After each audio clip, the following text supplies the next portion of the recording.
안녕하세요. 얼마 전에 허세와 편견에 찌들어 있는 손윗동서들의 코를 납작하게 눌러주고 움츠러들였던 어깨를 당당하게 펴고 사는 구독자 인사드립니다. 생각만 해도 고소한 이 얘기를 어디다 자랑할까 고민도 안 했다니까요. 요즘 제 삶의 활력소가 되어주는 톡톡 사연에 제보해야겠다고 헐레벌떡 뛰어왔어요. 제가 한동안 일을 쭉 쉬다가 다시 출근일이 결정되고 며칠 후면 다시 출근을 시작해야 하거든요.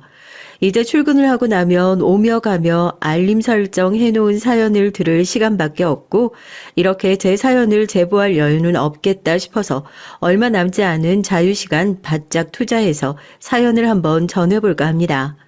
무더운 여름 속까지 끓지 않고 시원하게 뚫을 수 있는 그런 사연이 되었으면 좋겠네요. 솜씨는 없어도 성우님께서 잘 전해주세요. 어떻게 보면 톡톡 사연 제보하는 단골 얘기 중 하나인 것 같아요. 첫인상만 가지고 혹은 입고 다니는 옷, 들고 다니는 가방, 타고 다니는 차, 아파트 같은 겉모습을 가지고 또 학벌을 가지고 그 사람을 평가하고 은근히 차별하는 사람들이요. 그런데 전 이 사람들 나쁘다고 생각하지 않아요. 인터넷이라 얼굴을 드러내지 않고 얘기할 수 있으니까 솔직히 말씀드려서 그런 외적인 것들로 사람을 판단하는 것이 인간의 기본적인 본능이라고 생각해요.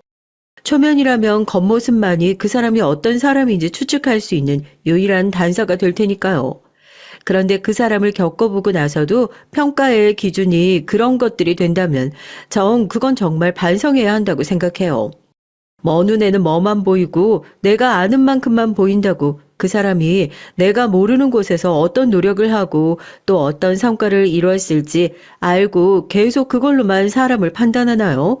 요즘에는 집을 돼지우리처럼 해놓고 어디 나갈 때는 나만 쏙 나와서 번지르르하게 차려입고 다니는 사람도 있고 고등학교만 졸업해도 집이 부자거나 자기가 좋아하는 일 빠르게 찾아 남들이 입 떡하니 벌리고 부러워할 만한 자산을 가진 사람도 있고요. 내 편견 한꺼풀만 벗겨내면 완전히 다른 사람이 나올 수 있으니 본능적으로 그런 마음이 들더라도 속으로만 생각하고 마는 것이 기본적인 매너라고 생각하거든요. 그리고 오늘은 그런 기본적인 매너조차 장착하지 못한 저희 두 손윗동서에 대한 얘기를 해볼까 합니다. 소위 말해 공부머리라고 하죠. 여러분은 이 공부의 영역이 타고난 거라고 생각하나요? 갈고 닦을 수 있는 거라고 생각하나요? 개천에서 용난다라는 속담을 처음 배웠을 때 저는 은근한 충격을 받기도 했어요. 공부를 잘해서 출세한다는 것을 용에 비유하면 굉장히 숭상하는 느낌이 들더라고요. 물론 지금 우리나라에서 제일 안정적으로 살 수 있는 수단이 공부인기 때문인 것도 저는 잘 알아요. 사연을 들으시는 분들도 잘 알 거라 생각합니다. 그런데 마치 공부나 성적, 학벌이 인생을 얼마나 열심히 살았는지 그 노력의 결실로 비춰지는 것 같아서 안타깝긴 하더라고요. 굳이 살기 좋은 우리나라를 해외와 비교하고 싶은 마음은 저도 없지만 외국에 나가면 또 다르잖아요. 몸을 쓰는 기술직들이 우리나라 어지간한 대기업 사원보다 훨씬 더 높은 급여를 받고 그쪽에서 또 그렇게 잘 대우해주기도 하고요. 그런데 우리나라에서 기술직 한다고 하면 뭐라고 그래요? 대번에 무시하잖아요. 몸 써서 돈을 버는 사람은 무식하다고 폄훼하는 그런 분위기가 없어져야 한다고 생각해요. 제가 이런 생각을 갖게 된 데는 큰 영향을 끼친 분이 한 분 계시거든요. 저희 어머니예요. 제가 왜 사연 시작부터 이렇게 학벌 가지고 사람 차별하면 안 된다, 땀 흘려 일하는 사람들의 소중함을 알아야 한다, 핏대를 세우고 항변을 토하겠어요. 제가 싫어하는 이런 행동을 누군가 옆에서 꾸준히 했기 때문이 아닐까요? 불행하게도 그런 행동을 하신 분은 저희 어머니입니다. 떼래야 뗄 수 없는 사이 제 가치관을 만들어주셔야 하는 어머니부터 이런 사상에 찌들어 계신 분이었거든요. 저는 아주 당당하게 말할 수 있는 게 공부를 어렵다고 느껴본 적이 없어요. 제가 땀 흘려 일하는 사람들의 소중함을 알아야 한다고 그 얘기를 하면서 또 하나 덧붙여서 열심히 주장하고 다니는 것은 공부머리는 결국 타고나는 것 같다고요. 물론 어디서 연구를 해서 검증된 결과도 아니고 물론 공부를 제대로 할 수 없는 여건에 놓여 있는 사람들이 가끔 엄청난 결과를 만들어내서 대대적으로 보도가 될 때도 있잖아요. 예전에 반기문 사무총장이나 이런 사람들이요. 산골짜기에서 공부해서 성공했다. 저는 그런 뉴스를 보면서도 그랬어요. 저 사람들이 엄청 희귀한 케이스니까 결국 저렇게 언론에 보도되는 거 아니냐고요. 대부분은 콩 심은 데 콩 나고 팥 심은 데 팥 난다고 해서 공부를 잘하는 유전자가 부모님한테 있어야 그걸 물려받은 자식도 공부를 잘하게 되는 거라고요. 왜 의사 집안에서 계속 의사가 배출되는 그런 것도 같은 맥락이라고 생각해요. 이건 순전히 저 혼자만의 생각일 뿐이니까 너무 나쁘게 생각하지 말아주셨으면 좋겠어요. 저도 부모님께서 굉장히 고학력자시거든요. 그 나이에 박사학위까지 따기 쉽지 않은데 두 분 다 해외에서 박사학위 받으셨고 아마 이렇게 공부를 쉽게 할 수 있는 머리를 제가 물려받았기에 공부를 하는 것에 어렸을 때부터 거부감이 없지 않았을까 그렇게 추측하거든요. 그런데 공부하는 별개로 저는 어머니의 교육관이 어렸을 때부터 너무 싫었어요. 괜히 사연 쓰면서 가족 욕하는 것 같아 기분이 좀 좋지 않지만 어렸을 때부터 공부를 좀 잘하는 것 같아 싹이 보이니까 어머니가 더 열성적으로 제 교육에 매달리셨거든요. 아버지는 애가 그냥 하고 싶은 거 할 수 있게 내버려 둬라. 공부는 그렇게 시킨다고 되는 것이 아니다. 어린 애를 들들 볶는 어머니를 못마땅하게 생각하셨지만요. 어머니 손을 잡고 아주 어렸을 때부터 5만 가지 학원에 다 쫓아다니면서 특별한 재능을 찾아주신다고 그랬던 걸 생각하면 아직도 끔찍해요. 제가 다니던 학원이 번화가 쪽에 있으니까 왜 연초 연말에 공사 많이들 하잖아요. 길도 갈아엎고 그럴 때 보면 헬멧 쓰고 열심히 일하시는 분들이 있는데 어머니는 아직 가치관도 제대로 확립되지 않는 어린 제 귀에다 대고 너 공부 안 하면 저런 일을 해야 하는 거라고 그런 소리도 서스럼 없이 하셨던 분이에요. 제가 천진난만하게 저 일이 어떠냐고 저렇게 멋진 유니폼도 입고 열심히 일해주시는 분들이 있으니까 우리가 이렇게 좋은 거리에서 사는 거 아니냐고 그러면 어머니는 금세 무서운 표정을 하고 제 등을 막 때리시면서 저런 일은 공부 안 하고 불성실한 사람이나 하는 거라고 막 혼내셨어요.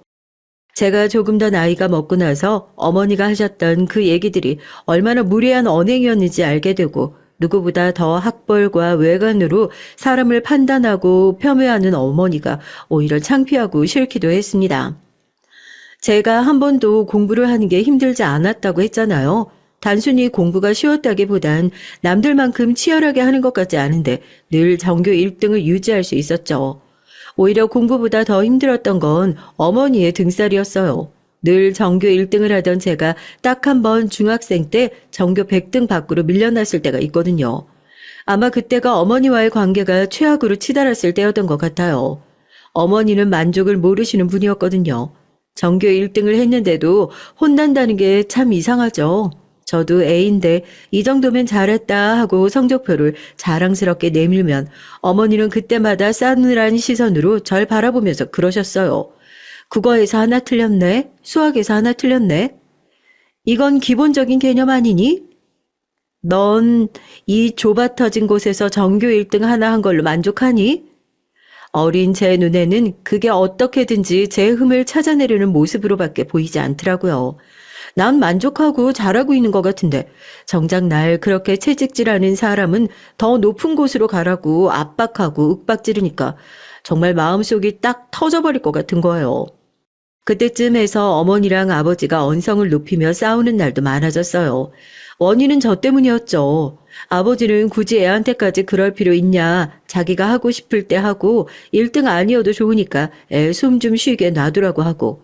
그러면 어머니는 아버지에게 그렇게 물러터진 성격이니까 애가 더 높은 데를 꿈꿀 생각조차 하지 않는 거라고 이게 다 당신 탓이라고 소리를 지르는 거예요. 저 때문에 두 분이 맨날 집에서 싸우는 소리를 들을 때마다 mp3를 귀에다 딱 꽂고 노래를 크게 틀어놓고 베개에 얼굴을 파묻고 소리를 질렀어요. 너무 답답해서요. 어머니는 왜 저렇게 만족을 모르시고 나한테 집착을 할까? 이게 다 내가 공부를 열심히 잘한 탓이다. 생각이 거기로 흘러가고 차라리 내가 애초부터 공부를 못했더라면 이런 일이 없지 않을까 싶어서 중학교 3년, 어쩌면 고등학교 진학을 앞둔 중요한 시기에 시험지를 받자마자 무작위로 답안지에 마킹을 하고 엎드려서 잠들어 버렸어요. 학교가 발칵 뒤집어졌죠. 항상 전교 1등을 하던 애가 갑자기 전교 100등 밖에서도 찾기 힘들어져 버리니까 교무실의 선생님들께서 혹시 채점이 잘못됐나 싶어 몇 번이나 재확인을 하는 웃지 못할 일도 벌어졌었답니다. 가장 뒤집어진 건 저희 어머니셨죠. 아마 학교에서 연락이 이미 간 모양인지 집으로 돌아가니까 얼마나 화가 나셨는지 얼굴이 새빨개지셔서는 화를 주체하질 못하는 듯 손을 부들부들 떨며 거실에 저를 앉히셨습니다.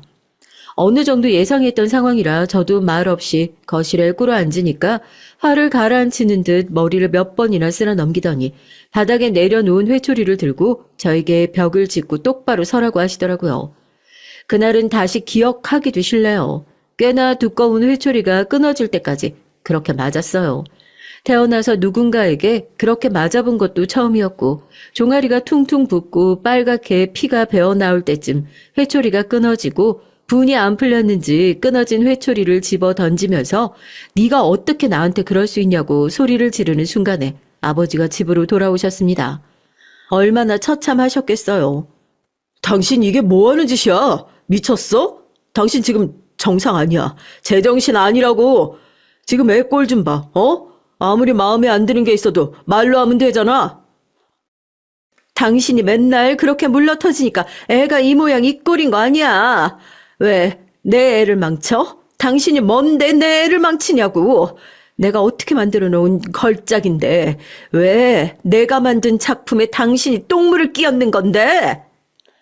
그때 알았습니다. 저에 대한 광적인 집착, 어머니가 지금 제정신이 아니구나 하는 것을요. 그동안 얼마나 저를 당신의 소유물로 보고 있었는지 그때 알게 됐어요. 그 일이 계기가 되어 저희 부모님은 이혼을 하셨습니다. 아버지 역시 어머니와 광증에 대해 어느 정도 알고 계신 상태였고 더 이상 두 분이서 함께 사시는 것이 저한테 해가 될 수도 있겠다 그렇게 판단을 하신 모양이더라고요. 어머니는 끝까지 제 양육권은 본인이 가져가야 된다 주장하셨지만 아버지는 미리 준비를 해두신 덕에 학대의 정황으로 제가 어머니와 함께하는 일은 막아주셨습니다. 그동안 어머니의 그늘 안에서 너무 오랫동안 갇혀 지낸 탓인지 처음에는 저에게 주어진 자유가 어색하기만 했어요. 아버지는 공부하기 싫으면 하지 않아도 되고 제가 원한다면 무엇이든 해도 된다고 말씀해 주셨죠. 사실 두 분이 이혼까지 하고 난 이후에는 저도 정상적인 생활을 하는데 어려움이 있었던 것 같아요. 겨우 중학생이었고 부모님이 이혼한 이유가 순전히 나 때문인 것 같아서 괴롭기도 했고요. 집이라는 공간이 편하게 느껴지지가 않는 거예요. 언제 어디서든 어머니가 튀어나와서 제대로 공부를 하지 않냐면서 호통을 치실 것 같고 그렇게 불안해하는 모습을 보면서 아버지는 다니시던 회사에 해외 지사로 발령을 내달라 요청을 하셨고 저도 그렇게 미국 유학길로 오르게 됐습니다. 환경이 바뀌고 누구 하나 제가 어떤 모습으로 있는지 신경 쓰지 않는 그 낯선 땅에서 전 반대로 무엇과도 맞바꿀 수 없는 심리적 안정을 찾아가고 있었어요. 성적은 다시 잡혀가기 시작했고 다니던 사립학교에서도 최우수 성적상을 계속해서 받을 정도였죠. 지금 생각해봐도 아버지한테 너무 감사해요. 제가 괜찮아지는 것을 위해서 생활을 바꿔주신 거니까요. 안정된 건 제 마음뿐이 아니었습니다. 오히려 아버지 밑에서 자유로운 분위기 속에서 성적 역시 한국에 있을 때보다 훨씬 좋아졌어요. 제가 다니던 사립학교가 미국 내에서도 교육열이 굉장히 치열한 곳에 있었고 소위 말하는 아이비리그에 입학을 위해서 브로커들을 쓴다는 얘기도 돌았었죠. 그 사이에서 동양인이 브로커도 없이 당당히 하버드 대학에 합격하게 됐습니다. 물론 성적 순위로 봤을 때 하버드보다 더 좋은 학교들도 많았지만 저한테는 그 하버드 대학이라는 곳이 꽤나 상징적인 의미였거든요. 세계를 무대로 하는 인재가 될 수 있다는 공간. 거기서 저도 제 인생을 다시 한번 새롭게 시작해보고 싶었습니다. 학교를 다닐 때는 크게 힘들 게 없었는데요. 오히려 학교를 졸업하고 나서 회사에 취업을 한 이후로 힘들었던 것 같아요. 졸업을 하고 실리콘밸리에 있는 유명 IT 기업에 전환 인턴으로 들어가게 됐어요. 짧게는 한 달, 길게는 6개월까지 업무 태도나 같이 일하는 동료들과의 팀워크를 확인하고 정규직으로 전환될 수 있는 기회였죠. 여기서는 사실 정규직이라는 개념이 크게 없지만요. 아마 뉴스를 보신 분들도 있으실걸요. 미국에 비하면 한국이 해고 통보는 정말 신사적이고 매너 있는 것 같아요. 전 실제로 그 장면들을 봤었으니까요. 아침에 출근을 했는데 옆에서 출입증을 찍고 들어가려는 직원한테 경고음이 울려요. 출입이 제한되었다는 얘기죠. 그러면 그때 내가 주말 사이에 해고됐구나 그렇게 아는 거예요. 조금 기다리면 경비원들이 나와서 너 이제 출근 못한다. 너 해고됐다. 이렇게 얘기를 해주고 그러면 울적한 얼굴로 올라가서 박스에 본인 짐을 챙겨가지고 털레털레 힘없이 나오는 거죠. 고액의 연봉, 정말 입이 떡 벌어지는 복지가 보장되어 있는 대신에 나에게 주어진 모든 것들이 언제 어떻게 사라져 버릴지 모른다는 불안감. 멀리서 봤을 때는 다들 행복하게 일을 하고 있는 것 같지만 사실 다 같은 파리 목숨이라고 생각하고 있는 거죠. 내가 옆에 있는 저 사람을 밟지 않으면 다음 주에 해고 통보를 받는 건 나일 수도 있겠구나 하고요. 전 그 안에서도 학벌이 꽤나 좋은 축에 속했지만 그게 오히려 이 사람들의 경쟁심을 자극한 모양이었습니다. 그 6개월 동안 전 동양인이 받을 수 있는 모든 차별을 다 받았던 것 같아요. 사내 왕따라고도 하죠. 한국이나 미국이나 사람들을 교묘하게 괴롭히는 쓰레기 같은 종자들은 어디에나 있더라고요. 그 사람들 눈에는 제가 6개월 안에 밀어내야 하는 존재였어요. 그렇게 해서라도 본인들의 자리를 지켜내야 했을 테니까요. 저희는 점심시간이 따로 정해져 있지 않아요. 팀 단위로 업무가 움직이다 보니까 서로 번갈아 가면서 자리를 지키고 그 사이에 한 명씩 나가서 간단하게 식사를 하고 돌아오는 제도였는데 어느 날부터인가 제가 밥을 먹을 시간조차 없을 정도로 바빠지더라고요. 업무량이 늘어난 건 아니고 저를 제외한 나머지 팀원들끼리 똘똘 뭉친 탓이었습니다. 처리하는데 오랜 시간이 걸려야 하는 일들은 은근슬쩍 저한테 밀어놓고 하버드 나온 동양인이니까 이 정도는 처리할 수 있지라는 식이에요. 저도 거기서 지지 않고 자리에 앉아서 간단한 요거트나 견과류를 먹으면서 허기진 배를 채우고 잔업을 처리하고 있으면 지나가면서 코를 막고 낄낄거리더라고요. 요거트를 먹는데 마늘 냄새가 난다나요? 물론 가만히 당하고만 있지 않았죠. 미국 하면 죄다 백인들만 있을 것 같지만 사실 따지고 보면 백인의 비율은 절반 정도밖에 안 되는 나라거든요. 더군다나 다국적 기업을 지향한다는 저희 회사에서는 여러 국적의 사람들이 함께 일하는 회사에서 인종차별은 잘못하면 징계까지 받을 수 있는 중요한 사안이었어요. 코를 막고 또 낄낄거리는 동료들한테 핸드폰 녹음기를 켜고 다시 말해보라고 하니까 입을 꾹 다물더라고요. 자기들도 그런 얘기를 하면 불이익이 갈 수 있다는 것을 잘 아니까 그 뒤로 그렇게 대놓고 차별을 하는 일은 없었지만 오히려 더 교묘하게 저를 괴롭혔습니다. 전 그런 말도 안 되는 회사를 다니면서 처음 들어봤어요. 바나나라는 은어를 혹시 아세요? 저도 거기서 처음 들어봤으니까 아마 사연을 들으시는 분들 중에서는 거의 모르는 단어일 거예요. 한번 그렇게 팀원들을 들이받고 난 이후에 자기들이 먼저 미안하다면서 사과를 해오더라고요. 그러면서 제 생각이 나서 간식을 사왔다면서 바나나를 주더라고요. 그래도 이제 나를 제대로 팀원으로 대우해 주는 건가 싶어서 고맙다고 하고 자리에 앉아서 바나나를 까먹는데 그 모습을 보고 또 낄낄거리면서 웃더라고요. 뭔가 쎄하다 했죠. 예전처럼 대놓고 따돌리진 않았지만 저한테 너무 잘 어울리는 애칭이라면서 저를 바나나라고 부르는데 세상에 알고 보니까 그게 동양인을 비하하는 은어더라고요.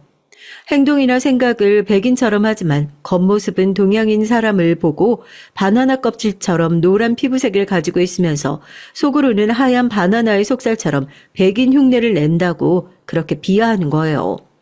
우리나라 말로 하면 검은 머리 외국인? 이게 대놓고 인종차별적인 단어에 들어가는 건 아니지만 분명히 자기들 나라에서 미국인인 척 흉내를 내는 동양인이라고 비꼬는 말이죠.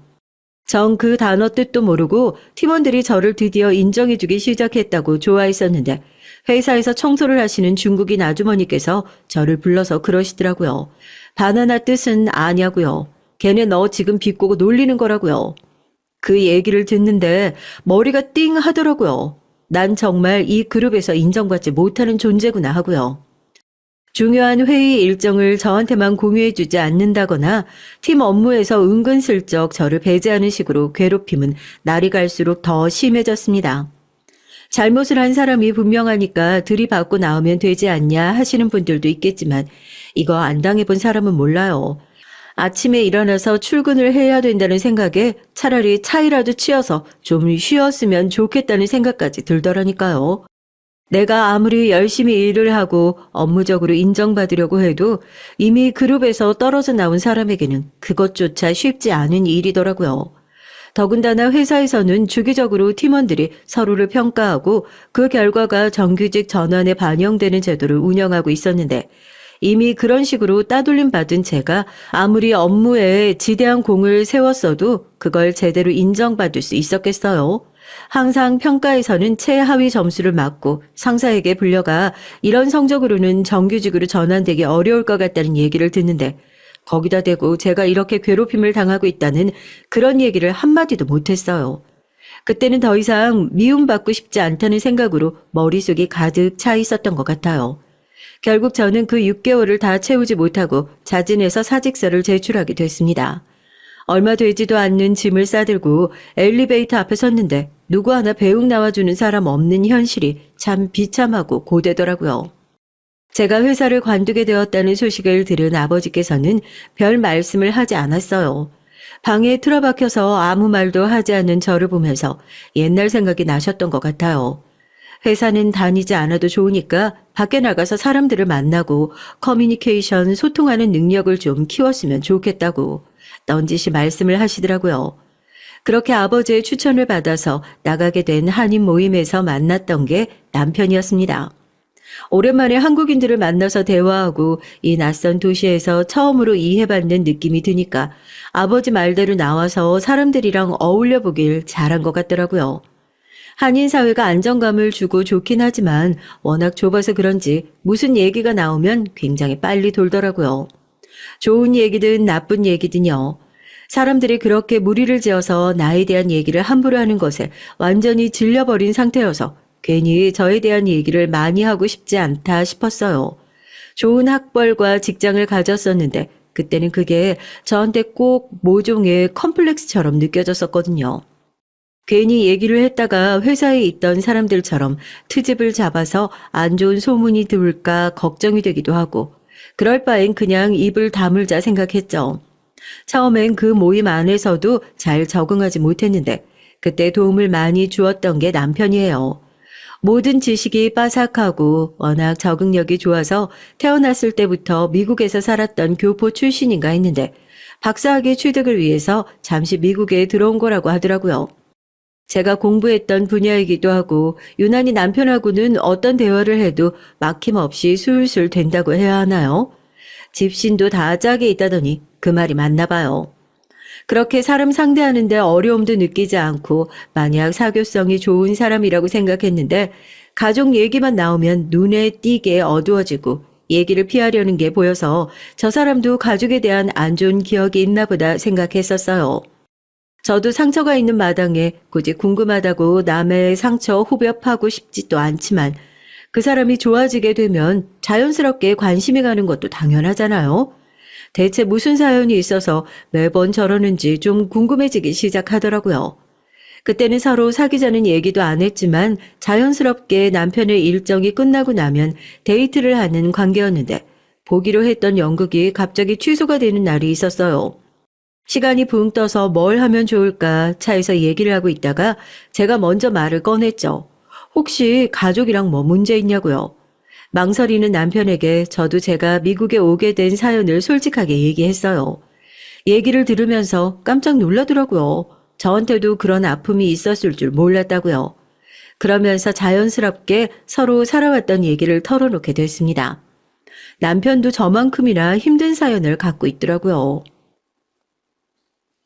위로 형이 2분 계세요. 전 어렸을 때부터 형들한테 치여가면서 자라서 가족에 대한 애정이 별로 없어요. 보시면 알겠지만 큰 욕심이 없거든요. 그런데 저희 형들은 뭔가 저를 밟아야 하는 경쟁 상대로 보는 모양이에요. 제가 뭔가 잘하는 게 있어서 부모님이 칭찬을 해주시면 형들이 다음 날부터 저보고 그거 절대 하지 말라고, 그거 하면 죽도록 패버리겠다고 얘기를 하고 본인들이 대신 하는 거예요. 공부든 체육이든 뭐가 됐든요. 부모님한테 그래도 막내보다 형들이 낫네라는 소리를 듣는 게 평생의 훈장인 사람들이죠. 형들은 지금 한국에서 같이 사업을 하고 있고 부모님은 저도 그 일을 같이 하길 바라셨는데 그런 형들이 저를 껴주겠어요. 전 형제들 사이에서 늘 왕따였는데 아예 한국에서 치워버리고 싶었는지 저한테 미국 가서 박사학위 취득하라고 한 것도 형들이에요. 말은 네가 그 정도 학벌은 갖춰야지 같이 일을 할 수 있다고 그러지만 제가 왜 모르겠어요. 그냥 거슬리는 존재 눈앞에서 치워버리자 하는 마음으로 그랬던걸요. 울며 겨자 먹기로 온 유학이에요. 부모님도 언제부터인지 모르겠지만 저는 그냥 내놓은 자식이라 생각하시는 것 같아요. 형들보다는 못한 좀 모자라네요.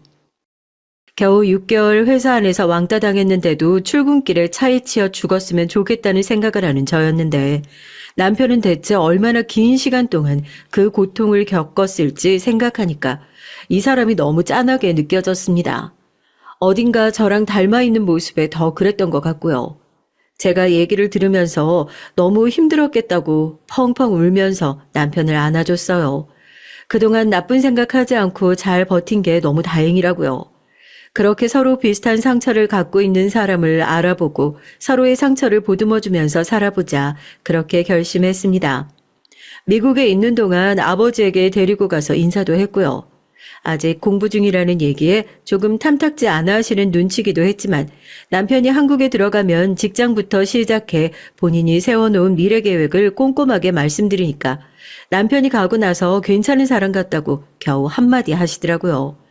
회사에서 그렇게 나와서 예전처럼 돌아갈까 걱정이 많았었는데 그래도 남편을 만나 많이 밝아진 것 같다고 좋아하셨어요. 저도 이제 미국이라는 나라가 지긋지긋하고 남편도 곧 박사학위를 마치는 상황이라서 아버지께서는 해외 지사 업무를 마무리하시고 국내로 돌아가시게 됐습니다. 그렇게 아버지와 남편 셋이서 한국으로 다시 들어오게 됐고요. 한국에 들어오고 난 이후로는 다시 취업을 하려고 이것저것 준비해봤지만 오히려 회사에서는 지나치게 높은 제 스펙을 부담스러워하면서 한 번도 겪어보지 못한 낙방의 쓴맛도 맛보아야 했습니다. 그래도 전처럼 왜 나는 안 될까 하고 낙담하지 않았던 건 힘들 때마다 옆에서 든든하게 지켜주었던 남편이 있어서가 아닌가 싶어요. 하염없이 취업 준비만 하다가는 결혼은커녕 이도저도 못할 것 같은 상황이 올까 싶어 그때 조금 빠르게 결혼 준비를 하게 됐어요.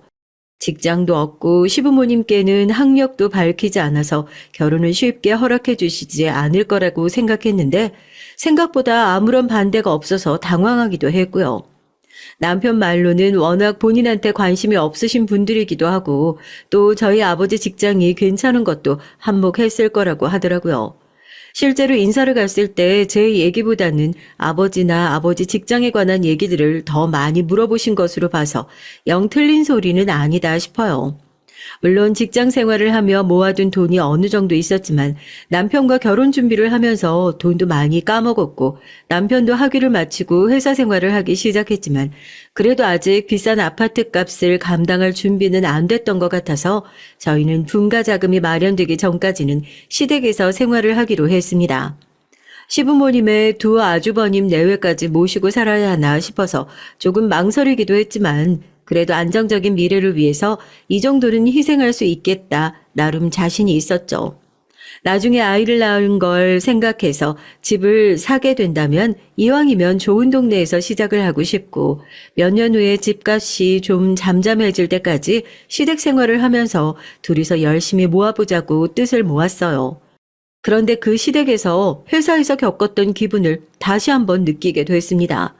저희에게 관심도 없는 식구들이라며 괴롭힐 게 뭐가 있냐고 그러냐고요? 그러게 말입니다. 저도 저희 형님들한테 꼭 한번 물어보려고요. 대체 왜 그렇게 이제 막 시집 온 저를 갈고 써야 했는지요. 톡톡 사연에 종종 올라오는 못돼 먹은 시댁 식구들을 보고 혀를 끌끌 찼었는데 결혼하고 나서 얼마 지나지 않고는 생각을 고쳐 먹었어요. 이놈의 시댁 식구들은 어디서 다 같이 교육이라도 받고 오는 건가? 어쩜 그렇게 심술들이 똑같은지요. 제 손윗 동서들이 둘 다 서울대 출신이에요. 그래도 한국에서 가장 좋은 대학을 나온 거잖아요. 다른 건 몰라도 학벌은 자기가 노력해서 얻어낸 결과물이니까 얼마든지 자부심을 가져도 좋다고 생각은 해요. 그런데 사람은 다 주어진 환경이 다르잖아요. 어떤 사람은 가정을 돌보느라 머리 좋고 공부도 하고 싶어라 하는데 할 수 없는 사람들이 있기도 하고, 저처럼 공부가 어렵지 않은 사람, 공부가 특기인 사람도 있을 거고요. 그렇다고 전자가 노력을 하지 않았느냐, 그렇게 판단할 수는 없죠. 이 사람이 처했던 환경을 전 모르는 거니까요. 그래서 더더욱 사람을 함부로 판단하면 안 된다고 생각하는데, 손윗동사들의 생각은 다른가 봐요. 학벌이 좋지 않으면 저 사람은 노력을 안 하고 살아온 한심한 사람이다, 이렇게 멋대로 판단을 해버리는 거죠. 그렇게 따지면 누구보다 피나는 노력을 해서 엄청난 학벌을 가지고 있던 저였지만 그걸 굳이 티를 안 내서 그랬을까요? 손윗동서들의 타겟은 어느 순간부터 불특정 다수가 아닌 저로 딱 특정된 느낌이었습니다. 손윗동서들끼리 의리가 얼마나 끈끈한지요. 아무리 살갑게 굴고 편안하게 시댁 생활을 위해 그 무리 사이에 끼어보려고 노력해도 전 들어갈 수 없는 자기들끼리의 단단한 울타리가 있어요. 같은 대학 출신 동문이라는 자부심은 둘째치고 두 사람 모두 그렇게 좋은 학벌을 가지고 집에서 전업주부 하고 있거든요. 물론 저도 그때는 직장을 구하지 못해서 집에서 쉬고 있는 상황이었지만 제가 집에 있는 것과 본인들이 집에 있는 것은 엄연히 다른 느낌이라며 은근히 사람을 무시하더라고요. 한국에 들어오고 난 이후로 여기저기 이력서를 내봤지만 너무 높은 학력에 번번이 떨어졌다고 말씀을 드렸잖아요. 결혼을 하고 나서 남편이 벌어다 주는 돈은 있지만 집에 앉아 이 돈만 쓰고 있는 것도 남편한테 뭔가 미안한 느낌이 들고, 제가 아주 간단한 아르바이트라도 해서 달에 100만 원이라도 벌면 매달 100만 원씩 여유가 생기는 거잖아요. 어떻게든지 빨리 일을 시작해서 남편의 부담을 덜어주고 싶었는데 방법이 없을까 고민하다가 너무 고학력자의 고액 연봉을 받고 일을 했던 게 문제가 된다면 아예 그 학력과 경력을 지워버리고 지원을 해보자 했어요. 정말 웃긴 게요. 하버드 대학교 나왔다고 이력서에 써놨을 땐 연락 한 통 없던 곳이었는데 오히려 고졸 취업 전형 경력 단절 여성 전형으로 지원을 하니 보란 듯이 연락이 오는데, 학벌을 중요시하는 나라에서 대체 이 학벌이라는 게 얼마나 부질없는 명함인지 다시 한번 느꼈었다니까요. 그렇게 중소기업의 격리로 저도 출근을 시작하게 됐어요. 예전에 하던 일에 비하면 그냥 제 일만 잘 끝내놓으면 사람들한테 욕먹을 일 없는 일이어서 몸도 마음도 편하게 출근하고 제가 같이 일을 하면서 생활의 안정도 찾기 시작했고요. 가족들이 다 같이 저녁 식사를 하는 자리에서 제 취업 얘기가 나왔어요. 별거 아니다. 그냥 뭐라도 좀 보탬이 될까 싶어서 깨작깨작 일이라도 좀 해보려고 한다. 그러니까 아주버님이 대뜸 그러시는 거예요. 물론 전달받은 평소 행실로 미뤄봤을 때 그마저도 비꼬는 말이었는데 제가 눈치채지 못한 거일 수도 있고요. 그래도 우리 재수 씨가 남편 생각을 엄청 하네. 남편이 얼마나 쥐꼬리만한 월급을 벌어다 주면 그 백직장도 같이 들어보겠다고 나가서 일을 할 생각을 해. 여튼 재수 씨 일할 생각하신 거 참 멋집니다. 살림한다고 집안에 들어앉아 있는 것보다야 훨씬 낫죠. 사람이 집에 한번 있기 시작하면 몸이 무거워져서 나중에는 나가라고 등을 떠밀어도 꼼짝을 안 한다니까요. 이 사람 봐요. 그렇게 좋은 대학 나왔다고 뻔질나게 자랑하면 뭐하냐고요. 결국 살림하고 있는데. 크게 버는 것도 아닌데요, 뭐. 그리고 살림도 제대로 하려 치면 그것만큼 어려운 게 없어요. 저도 해봐서 알잖아요. 저야 뭐 그것도 제대로 못해서 결국 나가서 일하는 건데요. 농담처럼 얘기했지만 그 정도 눈치 엿바꿔 먹은 저도 바로 알아들을 수 있었죠. 집에서 살림을 하고 있는 두 손윗동서를 은근히 무시하는 말투였어요. 아주버님들이 그러세요. 남편이랑 비교하면 이렇게 가부장적인 형들 밑에 어떻게 남편처럼 가정적인 사람이 동생으로 나왔는지 믿겨지지 않을 정도였죠. 두 분이서 사업을 하시니까 아무래도 벌이가 꽤 크시잖아요. 손윗동서들도 원래 일을 하고 있었는데 그깟 푼돈 벌어봤자 얼마나 버냐면서 그렇게밖에 나가서 푼돈을 벌어올 시간에 집에서 살림이나 제대로 하고 애나 잘 돌보라고 처음에는 그렇게 아주버님들이 먼저 형님들을 집에 들어 앉히셨대요. 이게 여자분들은 아마 다 공감하실 거예요. 직장 커리어도 끊기지 않고 계속 쌓아야 뭐 나중에 다른 곳으로 직장을 옮긴다고 하더라도 어려움이 없지. 중간에 경력이 끊기면 다시 사회로 복귀하기가 굉장히 어렵거든요. 한때 서울대까지 나와서 잘 나가는 두 형님들은 그렇게 집에서 살림이나 하는 사람들로 전락하게 됐고, 아주버님들도 자기들이 집에서 살림을 하라고 앉혀놓을 땐 언제고 은근히 내가 벌어놓은 돈만 쓰는 팔자 좋은 사람이라면서 무시하는 모습을 보이는데 제가 다 마음이 안 좋더라고요. 저는 그렇게 형님들의 사정을 참 안타깝게 생각하는데 형님들의 화살은 애꿎은 관역으로 향하게 됐습니다. 뭐 그 속내는 다 알 수 없지만 전 그렇게 생각해요. 결국 남편한테 내지 못하는 화가 애꿎은 저한테 돌아온 거라고요. 취업한다고 의기양양해 하길래 얼마나 좋은 회사 붙었나 했더니 하긴 동서 입장에서는 이런 것도 감지덕지하긴 하겠다. 그치? 이왕 시작하기로 한 거 열심히 해봐. 그래도 동서는 얼마나 좋아. 집안에 배운 사람이 둘이나 있으니까 어렵고 답답한 거 있으면 편하게 물어볼 수도 있어서 원래 멍청한 사람들끼리 머리 맞대봤자 멍청한 답밖에 안 나오는 거 알지, 동서? 아니, 동서 내가 뭐 멍청하다 이런 소리는 아니고 말이 그렇다는 거니까 괜한 오해 마라. 사람들이 다 같이 있는 식사 자리에서 남편에게 모욕을 당했다는 것이 분한지 누가 봐도 화가 끓어오른 얼굴로 저한테 그러시는데 전 진짜 가만히 있다가 뺨이라도 한 대 맞은 느낌이 들더라고요. 남편을 힐끗 쳐다보면서 입모양으로 내가 뭐 잘못했어 하니까 남편이 자기도 모르겠다며 어깨를 으쓱해요. 저를 깎아내려서 본인의 낮아진 자존감을 채울 모양인 것 같더라고요. 이거 오랜만에 식구들끼리 다 모이게 된 식사 자리에서 무슨 쓸데없는 기싸움이야. 재수씨 너무 마음에 담아주지 말아요. 형수님도 이 사람도 재수씨 축하하려고 이런 자리까지 만든 사람들이잖아요. 당신 그러지 말고 이번에 형수님이랑 미국 여행 간다고 하지 않았어? 재수씨 아직 출근하려면 시간 좀 남았죠? 그러지 말고 재수씨도 데리고 같이 다녀와. 아니에요. 재수씨 뭐 비행기 표값이 걱정이라면 그런 거면 제가 내드릴게요. 왜 당신도 수발들 아니 원래 여행은 여럿이 가야 또 제맛이잖아요. 큰형님께서 왜 그걸 얘기하냐고 짜증을 내는 걸 보니까 아마 두 형님들은 저에게 본인들의 여행을 알릴 생각도 없었나 봐요. 뭐 하루 이틀 있는 일도 아니고요. 분위기가 굉장히 애매해진 거죠. 둘째 아주버님이 같이 가는 게 어떠냐고 얘기를 했고 거기서 어떻게 대놓고 손이 동서들이 같이 가기 싫다고 할 수도 없잖아요. 넌 그런 여행에 굳이 끼고 싶냐 생각하시는 분들도 있겠지만 제가 왜 그런 걸로 눈치를 봐야 되나요? 더군다나 미국행 비행기 티켓까지 아주버님이 끊어주신다고 하는데 갈 수 있으면 가는 거죠. 저야 불편할 게 하나도 없는데요. 제가 알겠다고 가겠다고 형님들 잘 부탁드린다고 그러니까 표정이 누가 보면 똥이라도 씹은 줄 알겠더라고요. 제가 뭐 눈치라도 보면서 같이 안 갈 거라고 생각했던 모양이죠. 밥 먹고 자기들끼리 속닥속닥 붙어서 난리도 아니었어요. 남편도 정말 형님들이랑 같이 여행을 가도 괜찮냐고 몇 번이나 물어보고 저는 그런 남편에게 걱정하지 말라며 다독였습니다. 오랜만에 옛날 생각도 나고 좋을 것 같아서 정말 속 없는 소리지만 어쩐지 들뜨기까지 하더라니까요. 그렇게 16박 17일의 미국 여행이 시작됐습니다.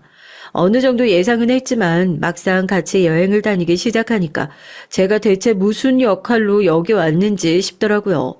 서울대를 나왔다는 형님들은 회화에는 영 약한 모양인지 곤란한 상황이 될 때마다 네가 가서 얘기하고 오라고 등을 떠밀었어요.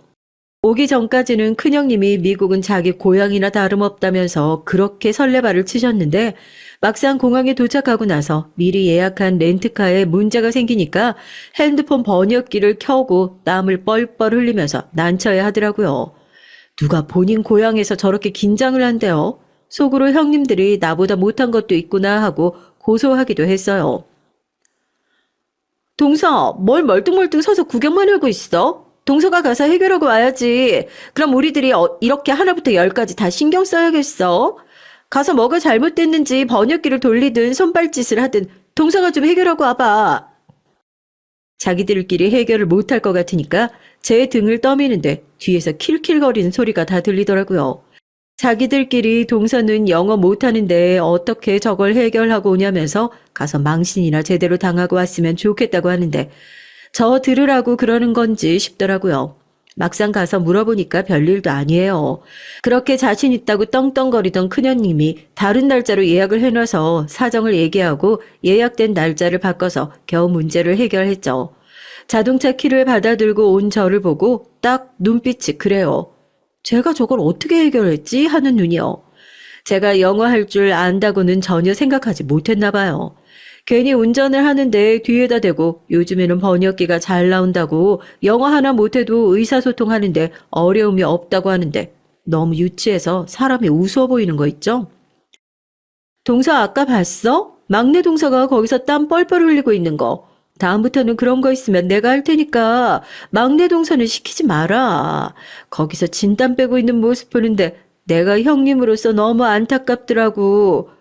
동서 괜찮아. 배움이 모자란 게 죄는 아니잖아. 미국 가서 영어 한마디 못하는 사람 데리고 다니는 게 보통 쉬운 일이 아니야. 동서 우리한테 고마워해야 돼.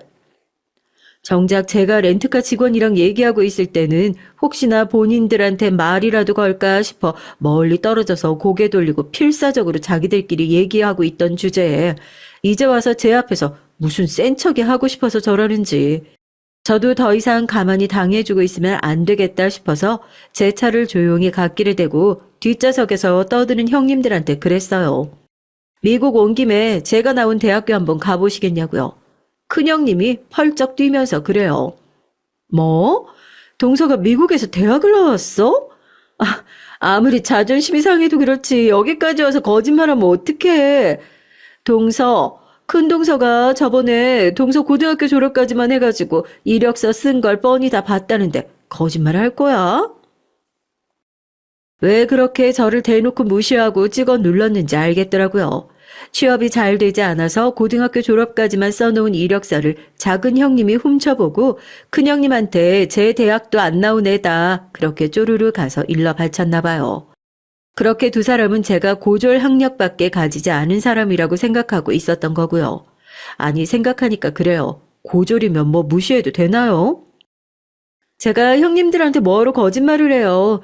저도 오랜만에 미국 오니까 제 모교를 형님들한테 꼭 보여드리고 싶어가지고요. 늘 등굣길에 이 길 지나갔었는데 기억이 새록새록하네요. 작은 형님은 그럴 리가 없다면서 얘가 지금 괜히 자존심 부리고 싶으니까 우리 앞에서 거짓말하는 거라고 거품을 물더라고요.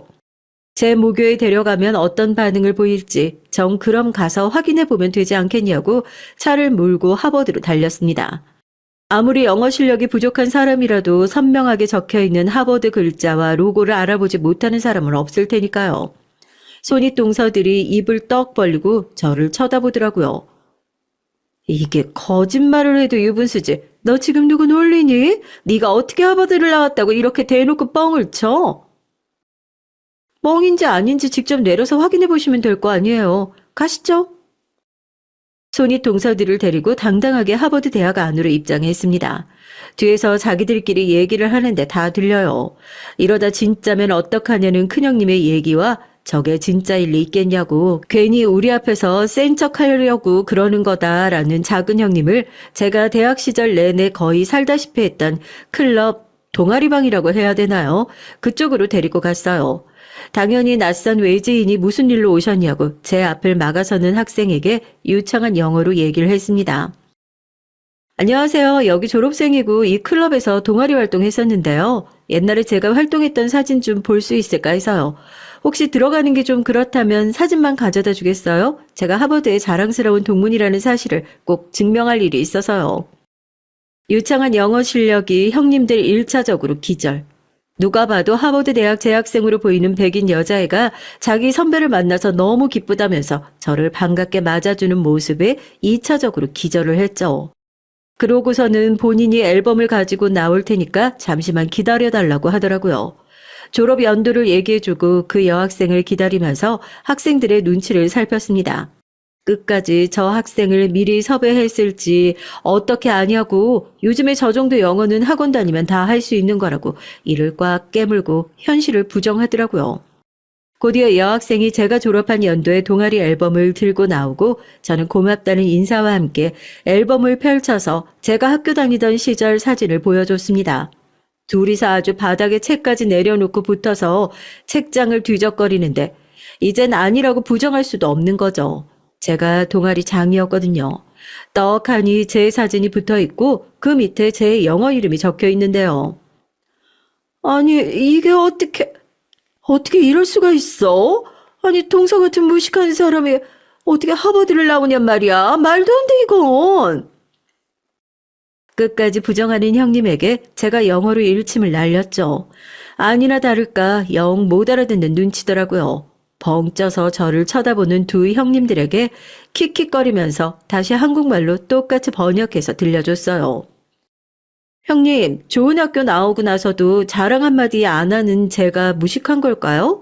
학교에 나왔든 나오지 않았든 인간이 됐으면 다른 사람들을 존중해야 한다 같은 기본적인 개념은 배웠을 텐데 서울대까지 나와놓고 그렇게 뻑하면 사람 무시하는 형님들이 무식한 건가요? 여기 있는 하버드 대학 학생들한테 제 후배들한테 한번 물어볼까요? 누가 무식한 건지? 영어 한마디 못 알아듣고 서울대까지 나온 주제에 집에서 애나 보고 있다고 저도 그렇게 형님들 무시 안 하잖아요. 제가 뭐 형님들을 무시할 줄 몰라서 여태까지 참고 지냈던 건 줄 아세요? 되도 않는 학력으로 뻐길 생각 마세요. 제가 봤을 때 형님들도 그저 좋은 학력 가지고 집구석에 처박혀 있는 뻔한 가정주부일 뿐이니까요. 제 얘기에 한마디 반박도 하지 못하고 얼굴이 새빨개져서 어버버하는 형님들을 놔두고 자리를 떴습니다.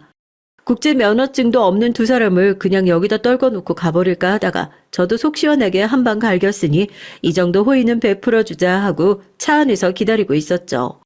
곧이어 조용히 뒷좌석에 탄 두 형님이 기어들어가는 목소리로 사과를 하더라고요. 난 동서가 이렇게 좋은 학교 나오고 우리가 얼마나 우스워 보였겠어. 동서 다른 건 아니고 돌아가면 우리 애기 아빠한테 나 영어 못한다는 얘기는 절대 하지 말아줘. 애들 봐야 한다고 영어기라도 좀 틔우고 오라고 남편이 보내준 여행인데 영어 한마디 못했단 사실을 알게 되면 무슨 소리 할지 몰라. 미안해, 동서. 형님은 뭐 하실 말씀 없으세요?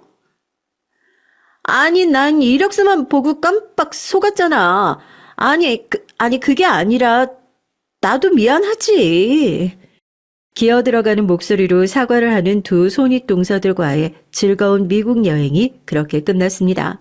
저도 이제는 학교를 괜히 숨기는 것도 의미가 있나 싶어서 가족들한테 제 학력과 경력들을 공개했고 또 한 번 집안이 난리가 났었어요. 지금은 어떠냐고요? 두 형님들 자기애들 영어 에세이 좀 봐줄 수 있냐면서 매일같이 선물 들고 애 손잡고 저희 집으로 찾아오고 있어요.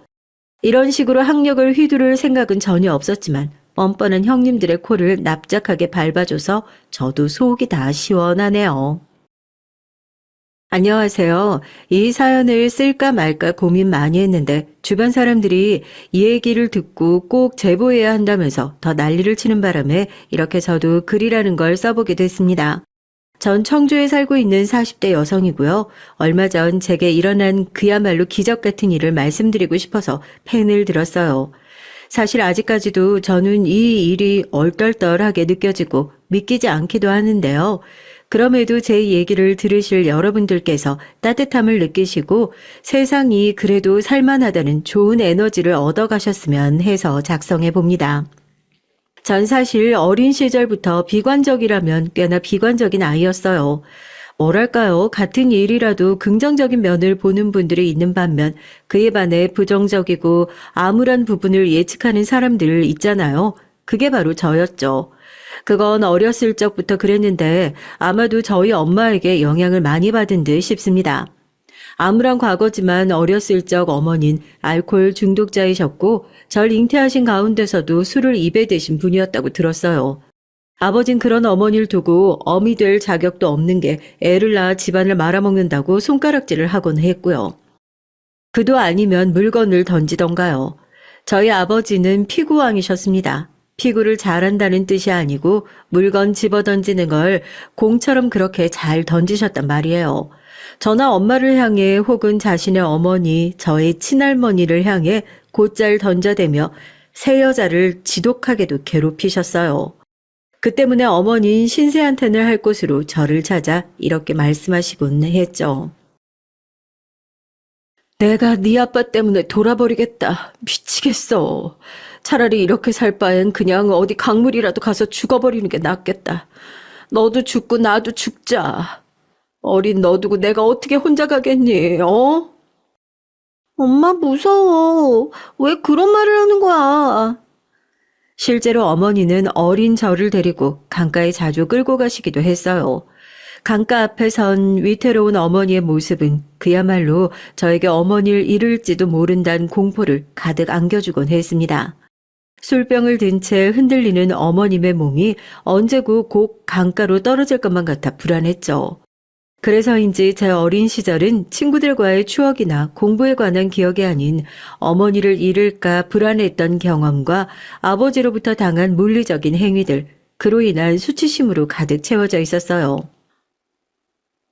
엄마, 정말 미안한데 나 이제 엄마를 벗어나고 싶어. 엄마랑 있으면 나도 망가질 것 같아. 이렇게 엄마 두고 가는 거 배신인 거 아는데 나 엄마 배신해서라도 그냥 혼자서라도 잘 살래, 엄마. 나 붙잡지 마. 알았지? 그래, 잘 가라, 우리 딸. 너 좋아하는 서울 가서 엄마한테도 아빠한테도 그리고 할머니한테도 연락하지 말고 그냥 너 혼자 잘 살아. 나중에 결혼할 때는 한번 연락 주고. 몸 조심하고 차 조심하고. 눈물 지으며 어머니를 떠나온 그 순간은 지금 생각해도 먹먹합니다. 사실 어머니는 자신의 아버지, 저의 외할아버지 아래에서도 가학적인 행위들을 당해오셨어요. 꽃다운 나이엔 여자를 함부로 대하는 아버지까지 만나 인생의 기쁨이라곤 단 하나도 누리지 못했고요. 그렇게 겨우겨우 목숨줄을 연명하셨죠.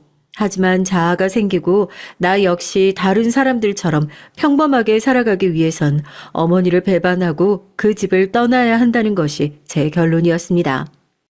단 한순간도 행복하신 적 없는 불쌍한 우리 엄마. 내가 너무 미안해, 엄마. 만약 아버지 곁을 떠날 수 있다면 도망쳐서라도 꼭 나와. 내가 나중에 데리러 갈게. 돈 많이 벌어서 성공해서. 사랑해, 엄마. 이게 제가 마지막 엄마에게 남긴 쪽지였습니다. 그리고 이윽고 1년 뒤 저는 다시 고향집으로 내려와야 했어요. 어머니의 부고 소식 때문이었죠. 결국 어머니는 스스로 생을 마감하셨다고 하더군요. 그것도 자신의 집 거실에서 말입니다. 처참한 형태로 매달려 있는 어머니를 처음 목격한 친할머니는 그대로 혼절하셨고 저 역시 장례 내내 겨우 정신줄을 붙잡아야 했어요. 엄마 미안해. 내가 너무 미안해. 다 내 잘못이야. 아니다, 우리 손녀. 그런 생각하지 마라. 내가 너희 엄마를 못 지켰어.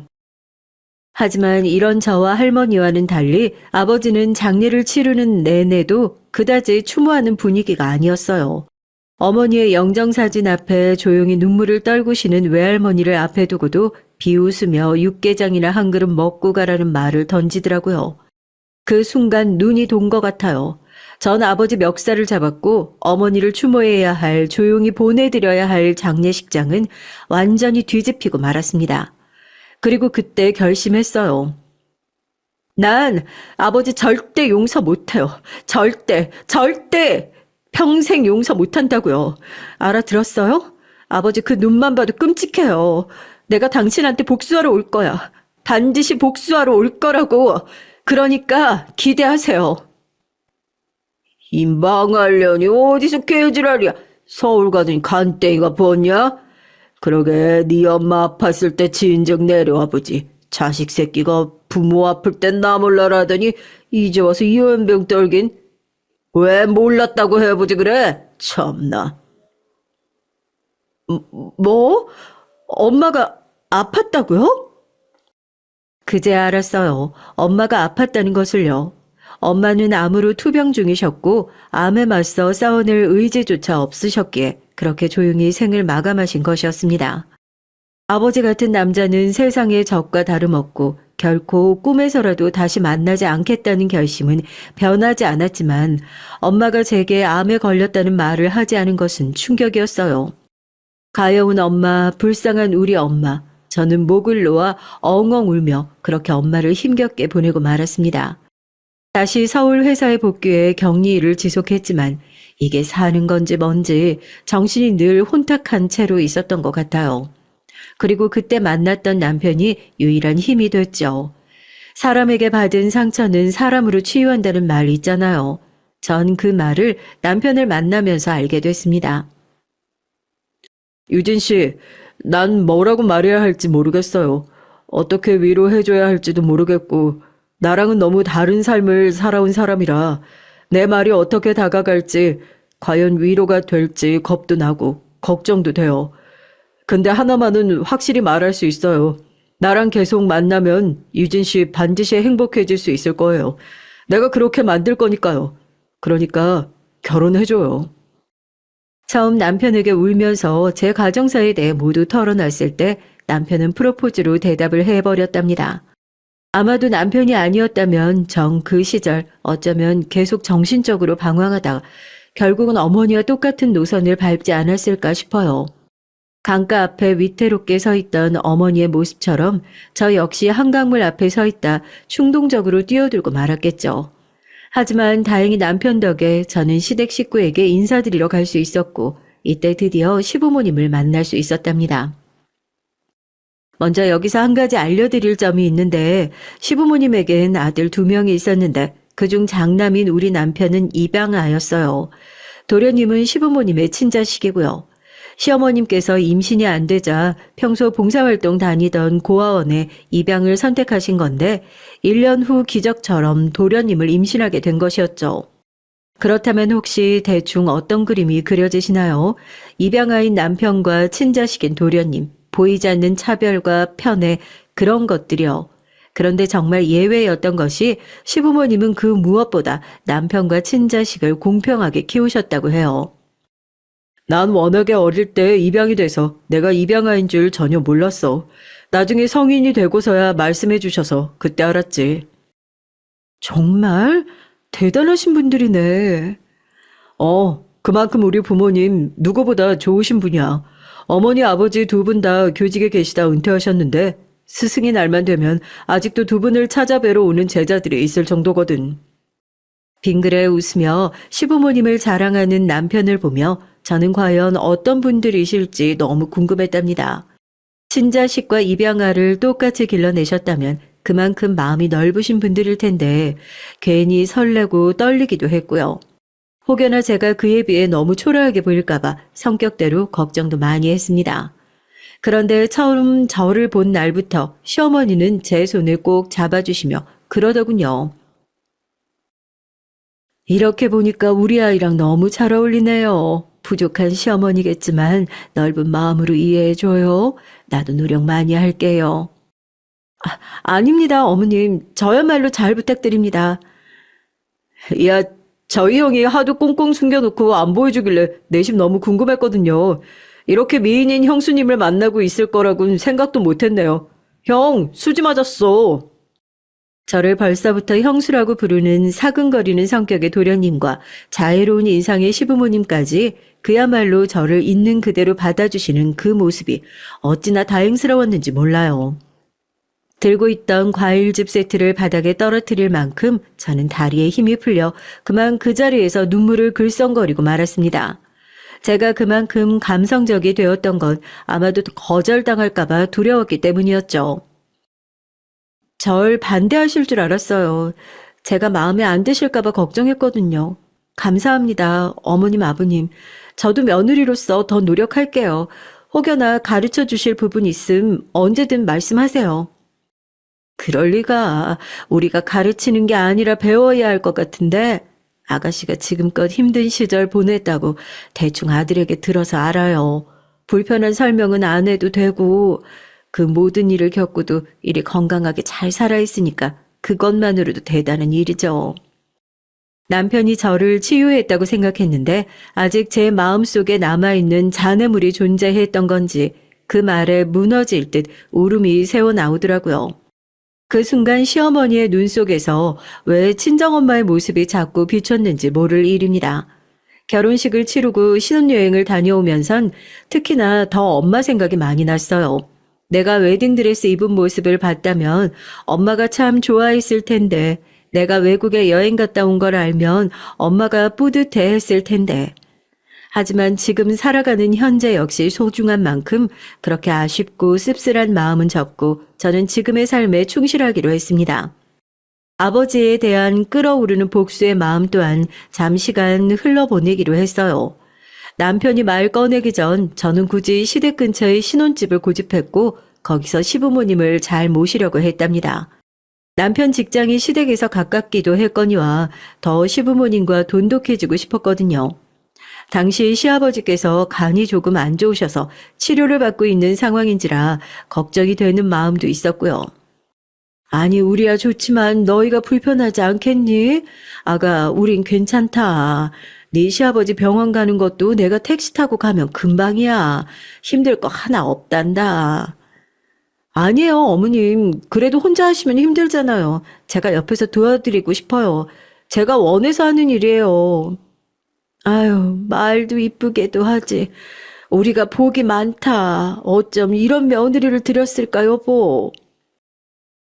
다행히 시부모님은 환히 웃으며 그 결정을 반겨주셨어요.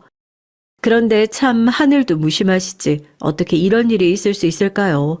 시댁과 오가며 시부모님, 도련님, 남편과 함께하는 생활은 정말이지 제 인생의 가장 따뜻한 계절이었습니다. 형수님 좋아하는 망고 사왔어요. 이게 엄청 비싸더라고요. 그리고 여기 이건 생일 선물이요. 갖고 싶다 하시던 향수예요. 형이 말해줘서 사긴 했는데 마음에 드실지 모르겠네요. 제가 이번에 사건 하나 해결하고 승진도 앞두고 있는 터라 큰맘 먹고 사왔습니다. 그러니까 부담 갖지 말고 받아주세요. 아니 세상에 도련이, 뭐 이런 것까지 준비했어요. 어머, 너무 고마워라. 이거 비싸서 엄두도 못 냈던 건데. 근데 참, 월급 얼마나 되신다고. 차라리 어머니 거 사주시지. 거봐, 내가 이럴 줄 알았다니까. 엄마, 우리 형수님 너무 절약하는 습관이 있어. 그거 얼른 고쳐야 되는데 말이야. 형이 성실하고 나도 잘릴 일 없는 직업인데 형수님이 왜 저리 사서 걱정이신지 모르겠다. 형수님, 앞으로 이 정도의 향수쯤은 생일 때마다 해드릴 테니까 얼른 뿌려보세요. 애가 자꾸 당신 뭐 좋아하는지 물어보더라고. 얼마나 귀찮게 하던지. 내가 어쩔 수 없이 말해버렸어. 동생이 당신을 많이 좋아하나 봐. 얼른 뿌려봐. 도련님의 직업은 경찰이었어요. 그것도 강력반에 근무하는 형사였죠. 매사 바쁘게 사시는 분위기에 생각보다 시댁을 자주 왕래하는 가운데에서도 얼굴을 볼 기회가 많지 않았는데 볼 때마다 기분을 참 좋게 해주셨답니다.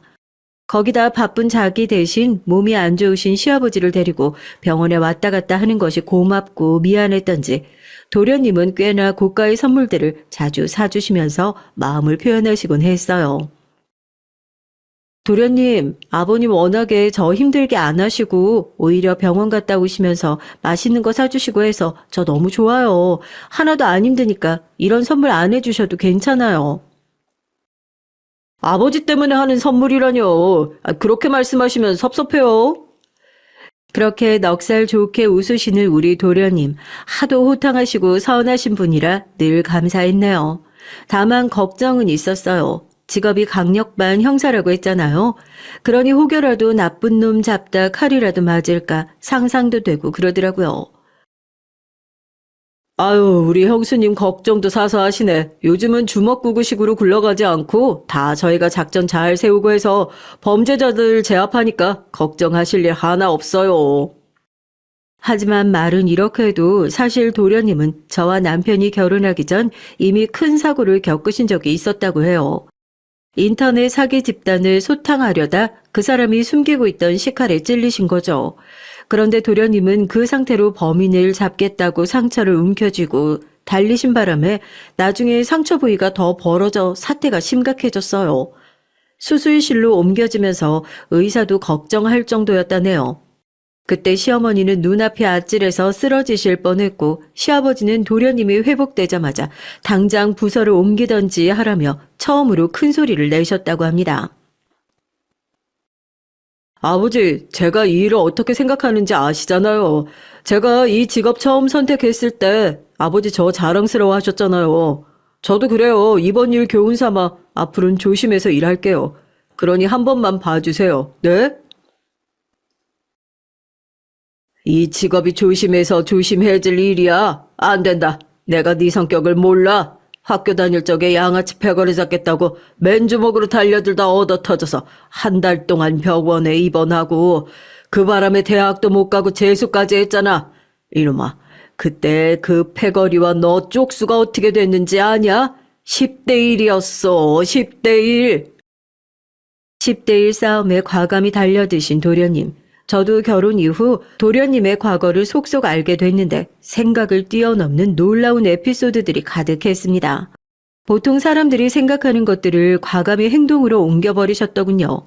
근데 그건 기질이었다고 해요. 아주 어렸을 적 꼬맹이였을 때부터 도련님은 자기 반에 왕따를 당하고 있는 애가 있으면 그 곁에 가서 같이 밥을 먹어주고 그 애가 어디 끌려가 맞고라도 있으면 대걸레를 들고 쫓아가 두들겨 패줬다고요. 그 바람에 시어머니가 학교에 자주 가셨다는데 내가 얼마나 헛웃음이 나오든지 모른다. 내 직업이 교사인데 말이야. 그 피해 학생 부모들은 나보고 애를 어떻게 키웠길래 저 모양이냐고 하고 내가 직업도 밝히지도 못하고 그냥 봐달라고 무릎 꿇고 빌었어. 아유. 이런 말을 하시더라고요. 비교적 공부만 하며 얌전했던 남편과 달리 도련님은 날 때부터 남다른 기질을 가지셨던 거죠. 사실 두 사람의 성격이 너무 상반되던 탓에 시부모님은 둘이 적절하게 섞였으면 좋겠다는 생각을 자주 하셨다고 합니다. 한 놈은 뭔 일이 있으면서 말도 못하고 그저 속으로만 끙끙 앓는 성격이고 한 놈은 집에 들어올 생각도 않고 그냥 학교 꼭대기에 올라서서 정의의 사도를 흉내내고 있으니 내가 옆에서 보면서 가슴이 많이 답답했다. 물론 철 들면서 둘째 놈도 사그라들긴 했지만 그래도 걱정이 되는 수밖에 없지. 지 성격에 딱 맞는 직업 들고 와 버렸으니. 도련님의 어릴 적 에피소드들을 다 듣고 나니 시어머니 심정이 더 공감되더라고요. 거의 격한 공감이었죠. 제가 부모라도 그럴 것 같았어요. 경찰을 하고 싶다 할 때도 시어머니는 은근히 다른 직업을 선택하길 바라셨다고 했지만 말릴 수 없으셨다고 하더라고요. 시아버진 도련님이 의리도 강하고 싸움도 잘하니까 혹여나 조폭이라는 나쁜 길에라도 빠질까봐 차라리 좋은 쪽에 능력을 쓰라고 허락하셨다고 하고요. 그저 호탕한 성격이신 줄로만 알았던 도련님이 일으킨 수많은 사건 사고들을 듣고 나니까 저로선 참으로 색다르게 보였습니다. 그런데 아무쪼록 도련님이 승진을 앞두고 있을 때 그만 청천벽력 같은 일이 터지고 말았어요. 시아버지께서 그만 험한 사고를 당하시고 만 거였어요. 말도 안 돼. 여보 눈 좀 떠봐요, 예? 어떻게 이런 일이... 어머님, 여기 간호사 좀 불러주세요. 시어머니는 시아버지를 보자마자 그만 무너져 버리셨고 저 역시 가족의 일원으로서 마음이 힘들 수밖에 없었죠. 전날까지도 저에게 웃어주시며 과자를 쥐어주시던 시아버지가 음주 차량에 치여 눕게 되시니 억울하기도 많이 억울했습니다. 중환자실에 누워있는 시아버지를 보는데 처음엔 실감이 나지 않더라고요. 친정 엄마를 한번 잃어봤던 저로서는 부모가 자식의 곁을 떠나는 그 고통이 무엇인지 너무도 절절히 알고 있었습니다. 마치 가슴에 커다란 구멍 하나가 뚫리는데 그 누구도 메꿀 수 없는 기분이었어요. 이렇게 시아버지를 떠나보낼까 두려운 나날들이 이어졌습니다. 어머님, 아버님 강하신 분이잖아요. 이겨내실 거예요. 조금만 기다려봐요. 그래, 그럴 거다. 분명 그럴 거야. 이 양반이 날 두고 저리 허망하게 갈 리가 없지. 한날 한시까지는 아니더라도 비슷한 시기에 떠나자고 약속까지 했는데. 시어머니 손에 들린 십자가 목걸이를 저는 대신 꼭 쥐어주며 많이 위로해 드렸어요.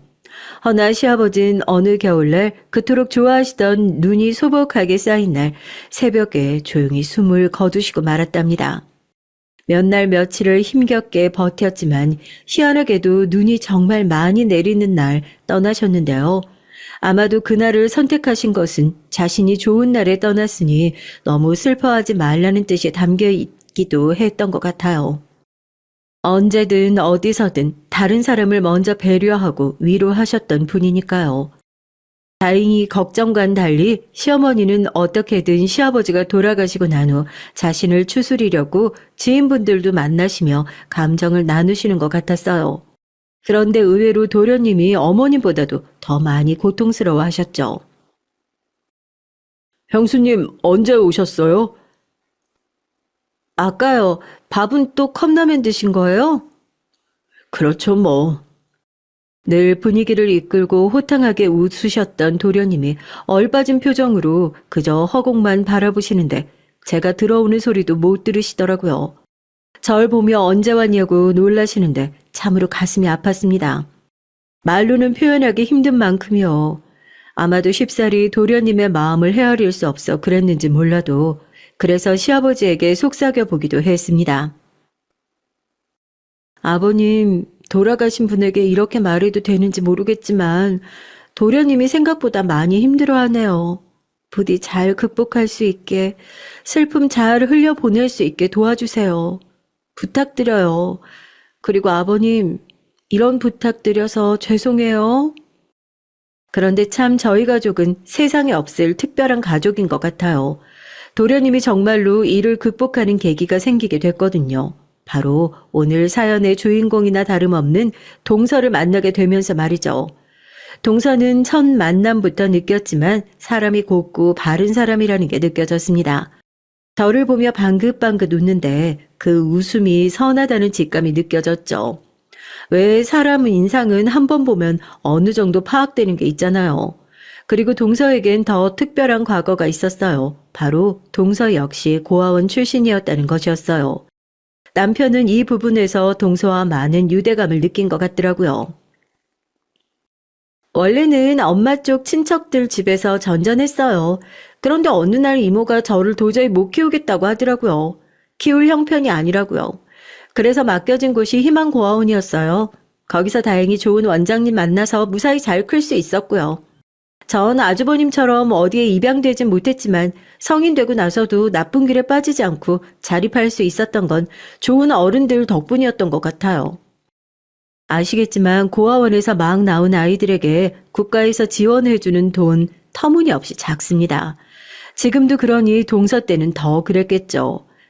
자세히 알진 못하지만 동서가 웃으며 말하는 그 모습에서 문득 커다란 강인함이 느껴졌어요. 서방님과 닮은 느낌도 없잖아 있었기에 둘이 왜 인연이 됐는지 알 것 같기도 했죠. 형수님, 저희 결혼하고 여기 근처에서 살까 봐요. 아내도 좋다고 하더라고요. 지금처럼 형이랑 형수님이랑 오가며 시간 보내고 싶다고요. 네, 이랑 얘기해봤는데 저도 그러고 싶어요. 형님이랑 장도 같이 보러 다니고 친해지고 싶어요. 제가 언니 갖는 게 소원이었거든요. 아, 그래요? 나야 좋죠. 다만 내가 말주변이 별로 없고 소극적이어서 동서 싫어하거나 그런 게 절대 아니니까 오해만 하지 마요. 게다가 저와는 달리 솔직하게 감정을 표현하는 모습도 매력적인 동서였습니다. 서방님이 그러길 동서는 자기처럼 정의감도 넘친다고 하더라고요. 서방님은 강도를 잡으러 다니는 직업을 혹여나 반대하지 않을까 싶었는데 너무 멋지고 대단하다고 추켜 세워주는 건 물론 동서 역시 만만치 않다고요. 그리고 실제로 그걸 제 눈으로 확인하게 되는 일도 생겼습니다. 동서가 식구가 되고 난 후 잠시 만나 커피를 마시고 나왔는데 20대로 보이는 커플이 폐지를 줍고 있는 할아버지에게 다짜고짜 담배를 피워대면서 욕을 하고 있는 거예요. 아니, 요즘 애들 정말 이상하다니까. 동서 어디가? 야, 너네 지금 뭐라 했어? 당장 할아버지한테 사과 못 드려? 동서가 글쎄 나서서 자기가 대신 훈계를 하는 겁니다. 20대 아이들의 인상차기가 꽤나 험악했길래 전 속으로 조금 위축되어 있었는데 동서는 대놓고 구구절절 잘못을 짚어주더라고요. 아이, 아줌마가 뭔데 지랄이야. 뭔데 훈수두냐고. 방해 말고 아줌마 갈 길이나 가. 사과하기 전까진 못 간다. 그리고 너 성인은 맞니? 민증 보여줘봐. 얼굴이 너무 어때 보이는 게 아무래도 영 이상하네. 아줌마 남편이 경찰이거든? 너무 잘됐다. 그런데 그 말에 동서에게 담배 연기를 뿜어대던 아이들이 점점 표정이 식더니 앞불싸 하는 표정이 되더군요. 알고 보니 성인도 아닌 애들이었던 건가 봐요. 결국 둘 다 질세라 도망을 가기 시작하는데 그걸 보며 동서가 뿌듯하게 웃더군요. 이럴 줄 알았어요. 저런 애들은 아주 그냥 혼이 나야 돼. 동서 멋지다. 나 무슨 영화 보는 줄 알았어. 동서랑 서방님이 인연이 된 이유가 있었네. 동서가 왜 서방님과 죽이 잘 맞는 커플인지 알 수 있는 시간이었죠. 나중에 들은 두 사람의 러브 스토리도 너무 사랑스럽기 그지없었습니다. 아버지에게 온갖 물리적인 행위를 당하며 정상적인 가정에서 자라지 못한 차오. 고아원 출신인 동서와 남편, 어쩌면 불우하다면 불우한 어린 시절을 보낸 사람들이었지만 이렇게 모이니 저희는 그 어느 곳에서보다 안정감을 느꼈어요. 그리고 이런 저희를 사랑으로 품어주시는 시어머니까지 있으니 더 바랄 게 없었죠. 다만 행복하던 저희 가정에 그림자가 드리워진 건 일단 시어머니 쪽이었어요. 제가 첫 아이를 출산하고 육아를 하고 있을 때쯤 일어난 일인데요. 시어머니께서 친구들 모임에 나갔다가 어떤 남자분을 만나셨나 봐요. 사실 시어머니 성격상 쉽사리 누군가를 연인으로 만나실 분도 아니고 조금 이상하긴 했어요. 근데 알고 보니 시어머니가 친구 사이로 지내자고 함에도 불구하고 그 남자분이 일방적으로 찾아오고 연락한다고 하더라고요. 마치 스토킹을 하는 것처럼 어디를 가시는지 다 캐고 다니고요. 이걸 듣고 동서가 열이 확 받았습니다. 어머님, 말도 안 돼요. 아니, 이거 저희 남편에게 말해서 당장 사지를 찢어도 시원치 않은 이놈을 당장 조치를 취할게요. 아우, 아니다. 내가 너희만 불러내서 얘기를 한 이유가 있지 않겠니? 네, 문제는 시어머니께서 그것을 원치 않는 거였어요. 네 시아버지 잃고 난 후 너무너무 마음이 비어 있었는데 이 사람이 옆에 있으니까 그나마 괜찮더구나. 그래서 친구처럼 지내기로 했던 거야. 괜히 내가 이 사람 신고하고 그러면 모임 분위기도 안 좋아질 것 같고 나쁜 의도가 있는 건 아닐 거다. 내가 잘 달래서 구슬려 보마. 어머님, 저희가 걱정되는 건 그 남자분이 어머님한테 원치 않게 자꾸 들러붙으니까 그래요. 오늘도 전화를 10통 넘게 걸었다면서요. 정말 그 남자가 괜찮은 사람인지 확신이 안 서요. 혹시나 어머니 나쁘게 대할까 봐 걱정도 되고요. 저도 형님 생각에 동의해요, 어머님. 세상에 얼마나 미친놈들이, 아니 정신 이상한 놈들이 얼마나 많은데요. 아이고, 아니야. 내가 알아서 할게. 내가 괜한 말을 해서 너희 걱정을 시켰구나.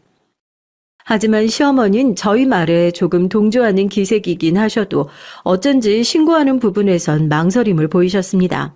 아마도 제 생각으론 아버님을 잃으시고 허한 마음으로 있으시던 어머니께서 그 남자분에게 아주 약간은 호감을 느끼신 듯 보였어요. 일단 어쩔 수 없이 저와 동서는 그대로 발길을 돌렸는데 동서가 그러더라고요. 이대로 가만히 두고 보다가 혹시나 나쁜 일이 벌어질 수도 있으니 안 되겠다고요. 그 후 동서가 그 남자 뒤를 밟아보고 그 결과를 하나씩 저에게 조용히 전달해주는 식으로 연락을 주고받기 시작했습니다. 시어머니가 원치 않아 남편들에겐 비밀이었던지라 마치 007 작전을 방불케 했어요. 동서는 이윽고 모든 조사를 마친 후 A4 용지 한 장에 정리를 한 그 사람의 정체를 시어머니 앞에 내밀었습니다. 사실 저도 그때 치밀한 동서의 행동력에 놀랄 수밖에 없었는데요. 동서를 다시 보게 되는 계기이기도 했어요. 내가 이럴 줄 알았어요, 형님. 이놈 이거 느낌이 아주 쎄했다니까요. 어쩐지 우리 어머님 재산 탐내고 온 놈이었어요. 동서는 씩씩거리며 그대로 어머님 앞에 가 설명을 시작했습니다. 어머님 허락받지 않고 알아봐서 죄송해요. 근데 수상쩍은 부분이 한두 개가 아니더라고요, 어머님. 충격받지 말고 잘 들으세요. 일단 그 사람 와이프랑 사별한 거 아니고요. 와이프란 사람 아직 멀쩡히 잘 살아 있어요. 아직도 둘이 모텔 들락거리며 만나고 있고요. 도대체 왜 그런 거짓말을 한 건지 모르겠지만 어머님 꼬시려고 그랬겠죠. 그리고 자식들 다 무슨 유명 대학교에 다닌다고 외국에 나가 있다고 그랬잖아요. 근데 다 한국에 있고 다단계 하고 있던데요. 그리고 그 다단계 보통 다단계가 아니고 사람들 등쳐먹고 사기치는 다단계예요. 그 다단계 수장은 말하지 않아도 아시겠죠? 그 사람이에요. 거기다 이것뿐만이 아니고요. 완전 남자 꽃뱀이에요. 돈 많아 보이는 여자들 꼬셔다가 돈 타내서 자기 자식들한테 돈 부어주고 외제차 사주고 그랬더라고요. 뭐? 아, 정말이니 그게? 아, 그럼 나한테 거짓말을 했던 거야? 네, 어머님. 저도 동서한테 들었는데 정말 충격적이더라고요. 동서가 업체 통해 확인도 다 끝냈다고 해요. 세상에나. 아우, 이런 망측할. 내가 그런 사람을 그저 좋게 보고 있었다니. 어쩐지 나한테 내 친구들 소개시켜달라고 이상한 걸 묻고 그러더라고. 이상한 거라면 어떤 거요? 아니, 내 친구들 중에 나처럼 사별한 사람은 없는지 그런 거 말이야. 아, 근데 이럴 줄이야. 정말이지 몰랐다.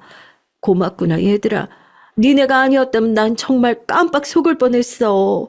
니네가 날 구해줬구나. 이 일로 시어머니는 한동안 충격에 시름시름 앓기도 했습니다. 하지만 저와 동서 덕분에 몹쓸 일을 당하지 않을 수도 있었다며 틈만 나면 저희 손을 잡고 고마워하시곤 했죠. 그 후 동서와 저는 그 남자를 한번 다시 만나봤는데 역시나 사기꾼이 맞았어요. 저희가 그 사람에 대해 알아본 정보들을 들이밀며 이것저것 묻자 꽁지가 빠져라 도망가는데 딱 봐도 재발절인 도둑놈이었죠. 그런데 동서는 역시나 놓치지 않고 바로 서방님에게 정보를 넘겨 체포를 했어요. 동서, 나 이번 일로 동서한테 진짜 많이 놀란 거 알아? 동서 옆에 두고 있으면 적어도 나 인생 살면서 나쁜 일은 안 당하고 살 것 같다. 형님, 제가 형님은 언제든지 지켜드릴게요. 그러니까 걱정하지 마세요. 기 세고 행동력 좋은 제가 있는데 뭐가 걱정이세요? 그렇게 말하는 동서의 등을 토닥이며 순간 어깨를 기대고 싶은 충동을 느꼈던 저는 정말이지 그날 이후로 동서와 자매처럼 더 친하게 지내게 됐습니다. 특히나 우리 아이를 잘 봐주고 이뻐라 해주기도 했기에 그 점이 너무나 고마웠죠.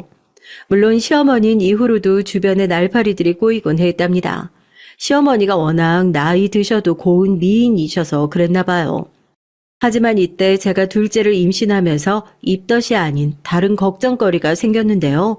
바로 서방님과 똑 닮은 동서가 어느 순간부터 특유의 쾌활함을 잃고 얼굴도 쾌행하고 안색이 안 좋아지기 시작한 거예요.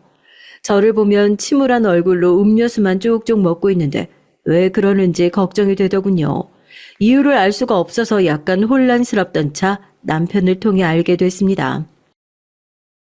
아이 때문에 재수 씨가 스트레스를 받고 있나 봐. 사실 동생도 노력을 많이 하는데 왜 그런지 도통 모르겠다네. 아유, 나도 뭐라고 해야 할지 모르겠더라고. 동생한텐 이젠 우리 애들 얘기하기도 조심스러워. 하도 심남래 하는 것 같으니까. 네, 동선의 부부는 진작 아이를 갖고 싶었지만 아이가 잘 들어서지 않아 사실 이제는 딩크족을 생각할 정도로 힘들어하던 와중이었어요. 병원에선 아무런 이상이 없다고 했지만 아이가 안 생긴다고 하더라고요. 혹시나 스트레스를 받아 그런 걸 수도 있을 테니 전 마음을 놓으라는 조언을 하곤 했지만 이제는 그 누구의 위로나 조언을 받아도 마음이 안 좋을 때였나 봅니다. 특히나 제가 또 임신을 했으니 그랬던 거죠. 저는 동서를 찾아갔습니다. 동서, 괜히 내가 미안하네. 동서가 이렇게 힘들어할 줄 모르고 잔뜩 내 임신 얘기만 했으니 아유, 어쩜 좋아. 아니에요, 형님. 미안할 일이 뭐가 있어요. 저도 모르겠어요, 이젠. 어쨌든 형님 때문에 그런 거 아니니까 마음 쓰지 마세요. 동서는 아무렇지 않은 듯 굴었지만 알 수 있었죠. 동서의 큰 눈망울에 눈물이 툭 떨구어지는 걸요. 이때 서방님도 함께 있었는데 서방님 역시 한숨을 한번 푹 쉬더니 담배를 피러 베란다로 나가더라고요. 나중에 잠깐 서방님과 얘기를 해봤는데 요즘 동서는 우울한 감정이 심해져서인지 집안일도 잘 안 하려고 하고 평소 잘 나가던 친구 모임도 등지고 있다고 하더라고요. 사람이 하루 종일 저렇게 무기력하고 아무것도 안 하고 있으니까 저도 보는 내내 답답하네요. 아기는 하늘이 주는 거라는데 왜 우리한텐 안 오는 걸까요? 그냥 이젠 받아들일 때가 된 것 같기도 하고요. 노력하는데 안 되는 건 어쩔 수 없잖아요. 다 해봤어요. 좋은 약도 써보고 다 해봤는데 안 돼요. 서방님의 한숨 어린 말에 저도 모르게 함께 울컥해지더라고요. 이때 저는 처음으로 동서와의 거리를 뒀습니다.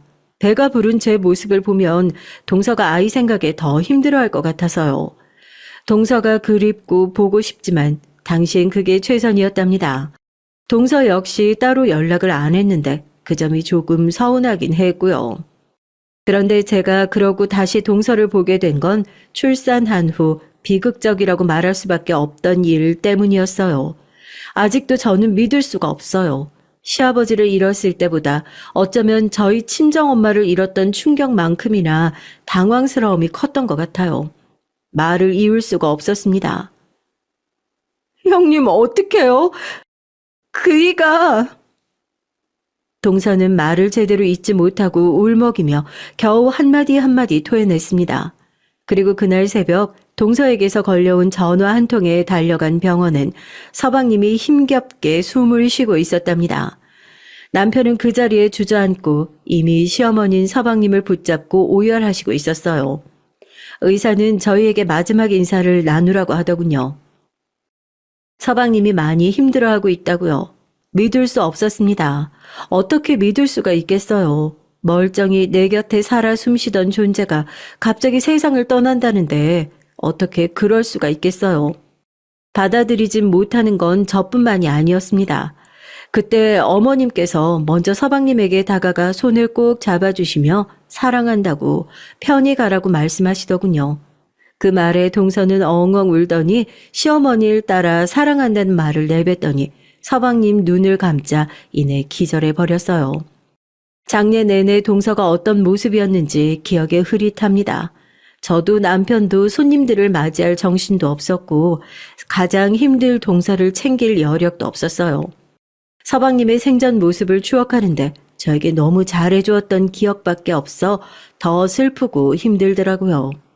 소중한 것을 놓아야 하는 때가 살면서 반드시 한 번은 온다는데 그게 이렇게 이른 시기일 줄은 까맣게 모르고 있었죠. 하지만 그러고 나서 문제가 생겼어요. 제가 위로차 동서를 찾아갔을 때 동서가 서방님의 장례 이후 급하게 집을 처분하고 어딘가로 떠났다는 것이었어요. 한마디 말도 없이 말입니다. 우리 모두 혹시나 동서가 걱정이 됐어요.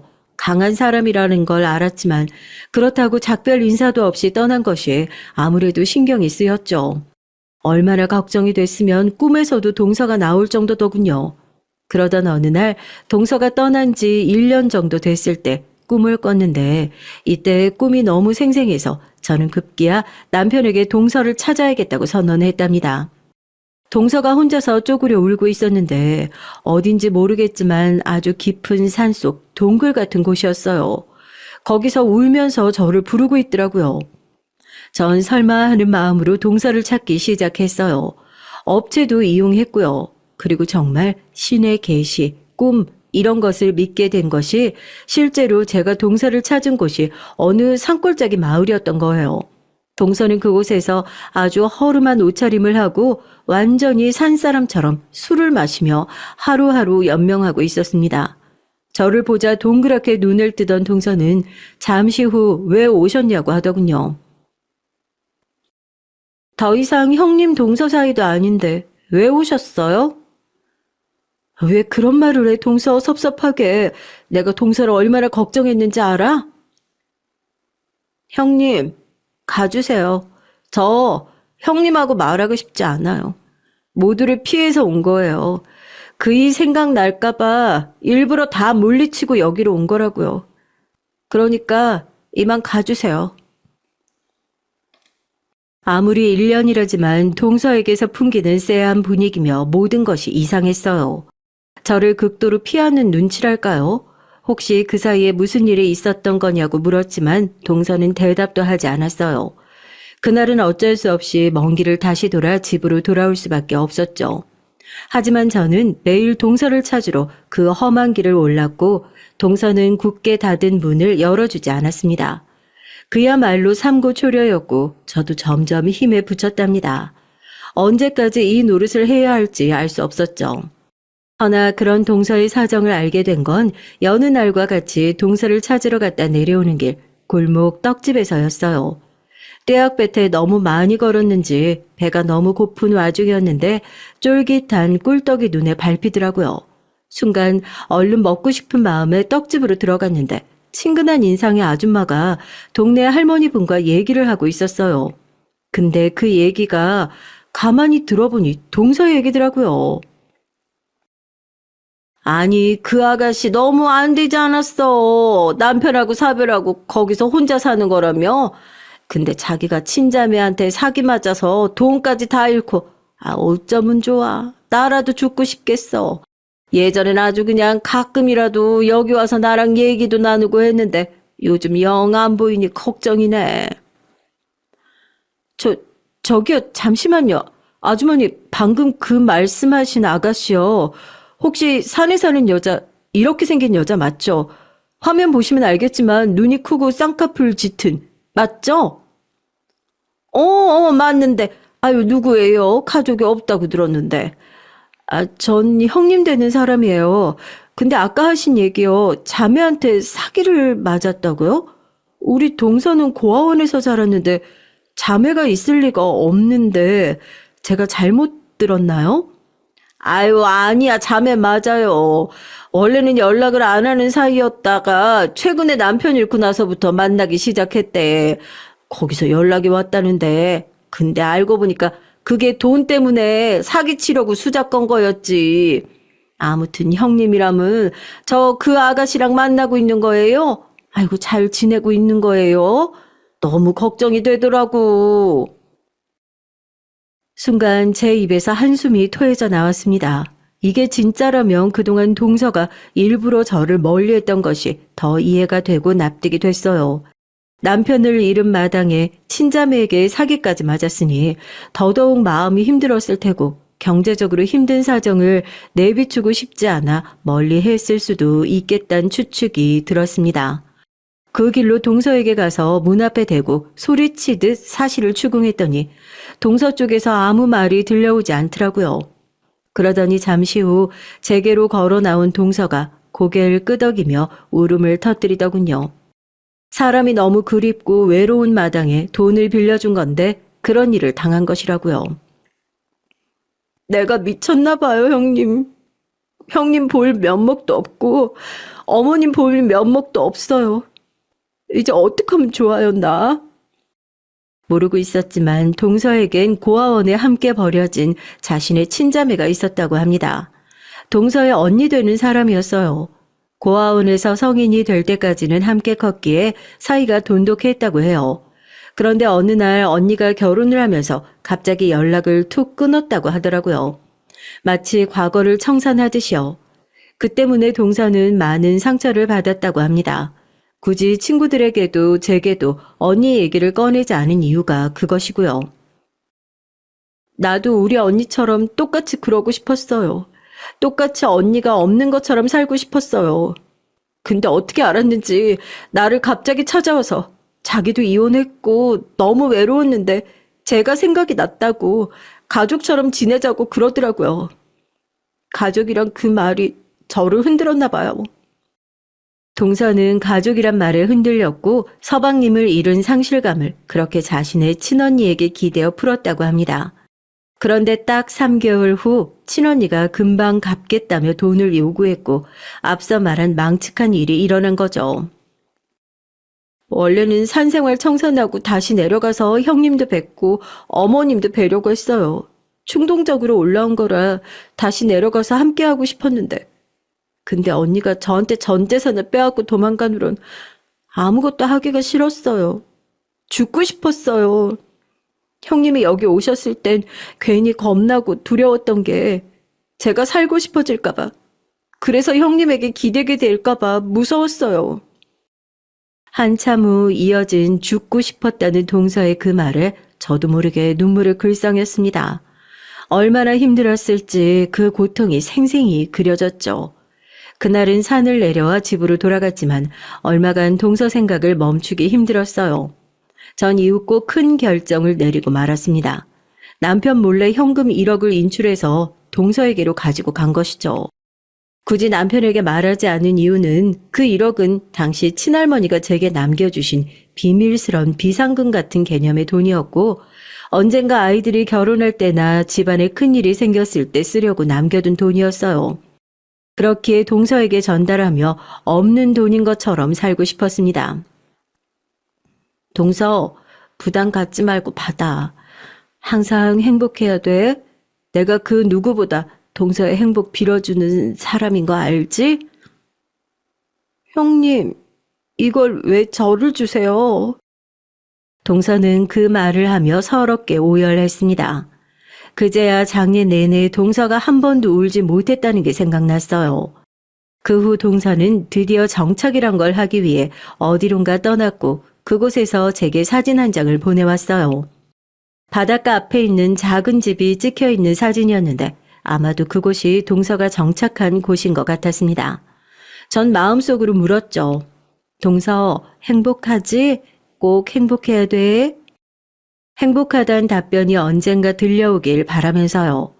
그리고 저는 저대로 두 아이를 육아하고 남편은 외벌이로 생계를 이어나갔습니다. 10년이란 세월이 흐르는 동안 생계에 허덕이기도 했고 남편도 남편 나름대로 가정을 안정적으로 꾸려나가기 위해 가게를 시작하는 등 많은 도약이 있었어요. 전 우리 둘째가 어느새 초등학생이 되어 반장을 줄곧 해내는 모습을 볼 때마다 동서를 떠올리곤 했죠. 동서에게 연락은 하지 않았지만 전화를 해볼까 고민하기도 했지만 어련히 동서가 나중에 마음을 추스르면 연락을 줄 거라고 생각했기 때문이죠. 그러던 어느 날 가게가 무너지는 일이 생겼습니다. 다들 아시다시피 많은 자영업자들이 영향을 받았던 코로나 때문이었죠.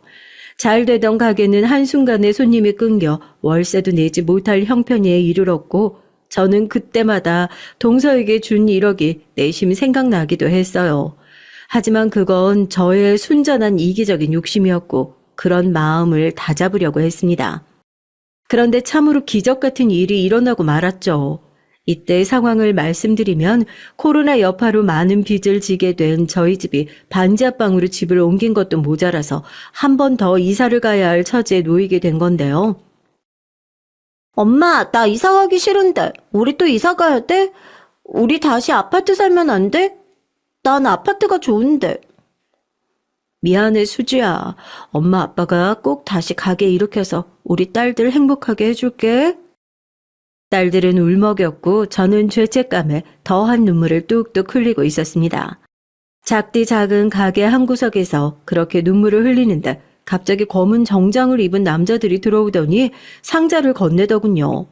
뭐지 싶어 사인을 하고 상자를 풀어보는데 안을 확인한 순간 그 자리에서 전 그만 다리가 후들후들 떨려서 남편에게 전화를 할 수밖에 없었어요. 상자 안엔 10억의 금액에 달하는 돈과 함께 짧은 쪽지 한 장이 들어있었습니다. 형님, 형님이 행복하시길 바라는 동서가 그간의 감사한 마음을 담아 준비했습니다.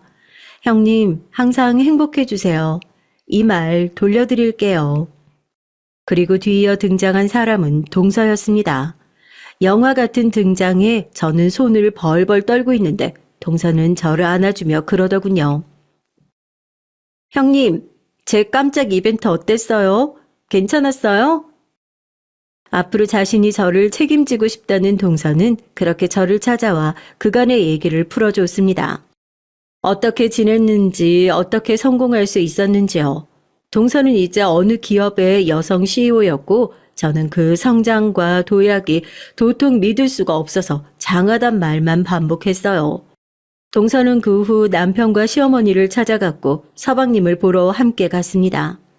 많이 울고 그간의 오해도 풀었던 시간이었죠. 남편은 저희에게 이런 행운이 생긴 것이 믿기지 않은지 혀를 내두르곤 합니다. 하지만 전 그것보다 동서라는 사람이 제 인생 속으로 다시 흘러 들어온 것이 더 감사하네요. 마지막으로 동서에게 진심으로 고맙단 말을 하고 싶어요. 고마워, 동서.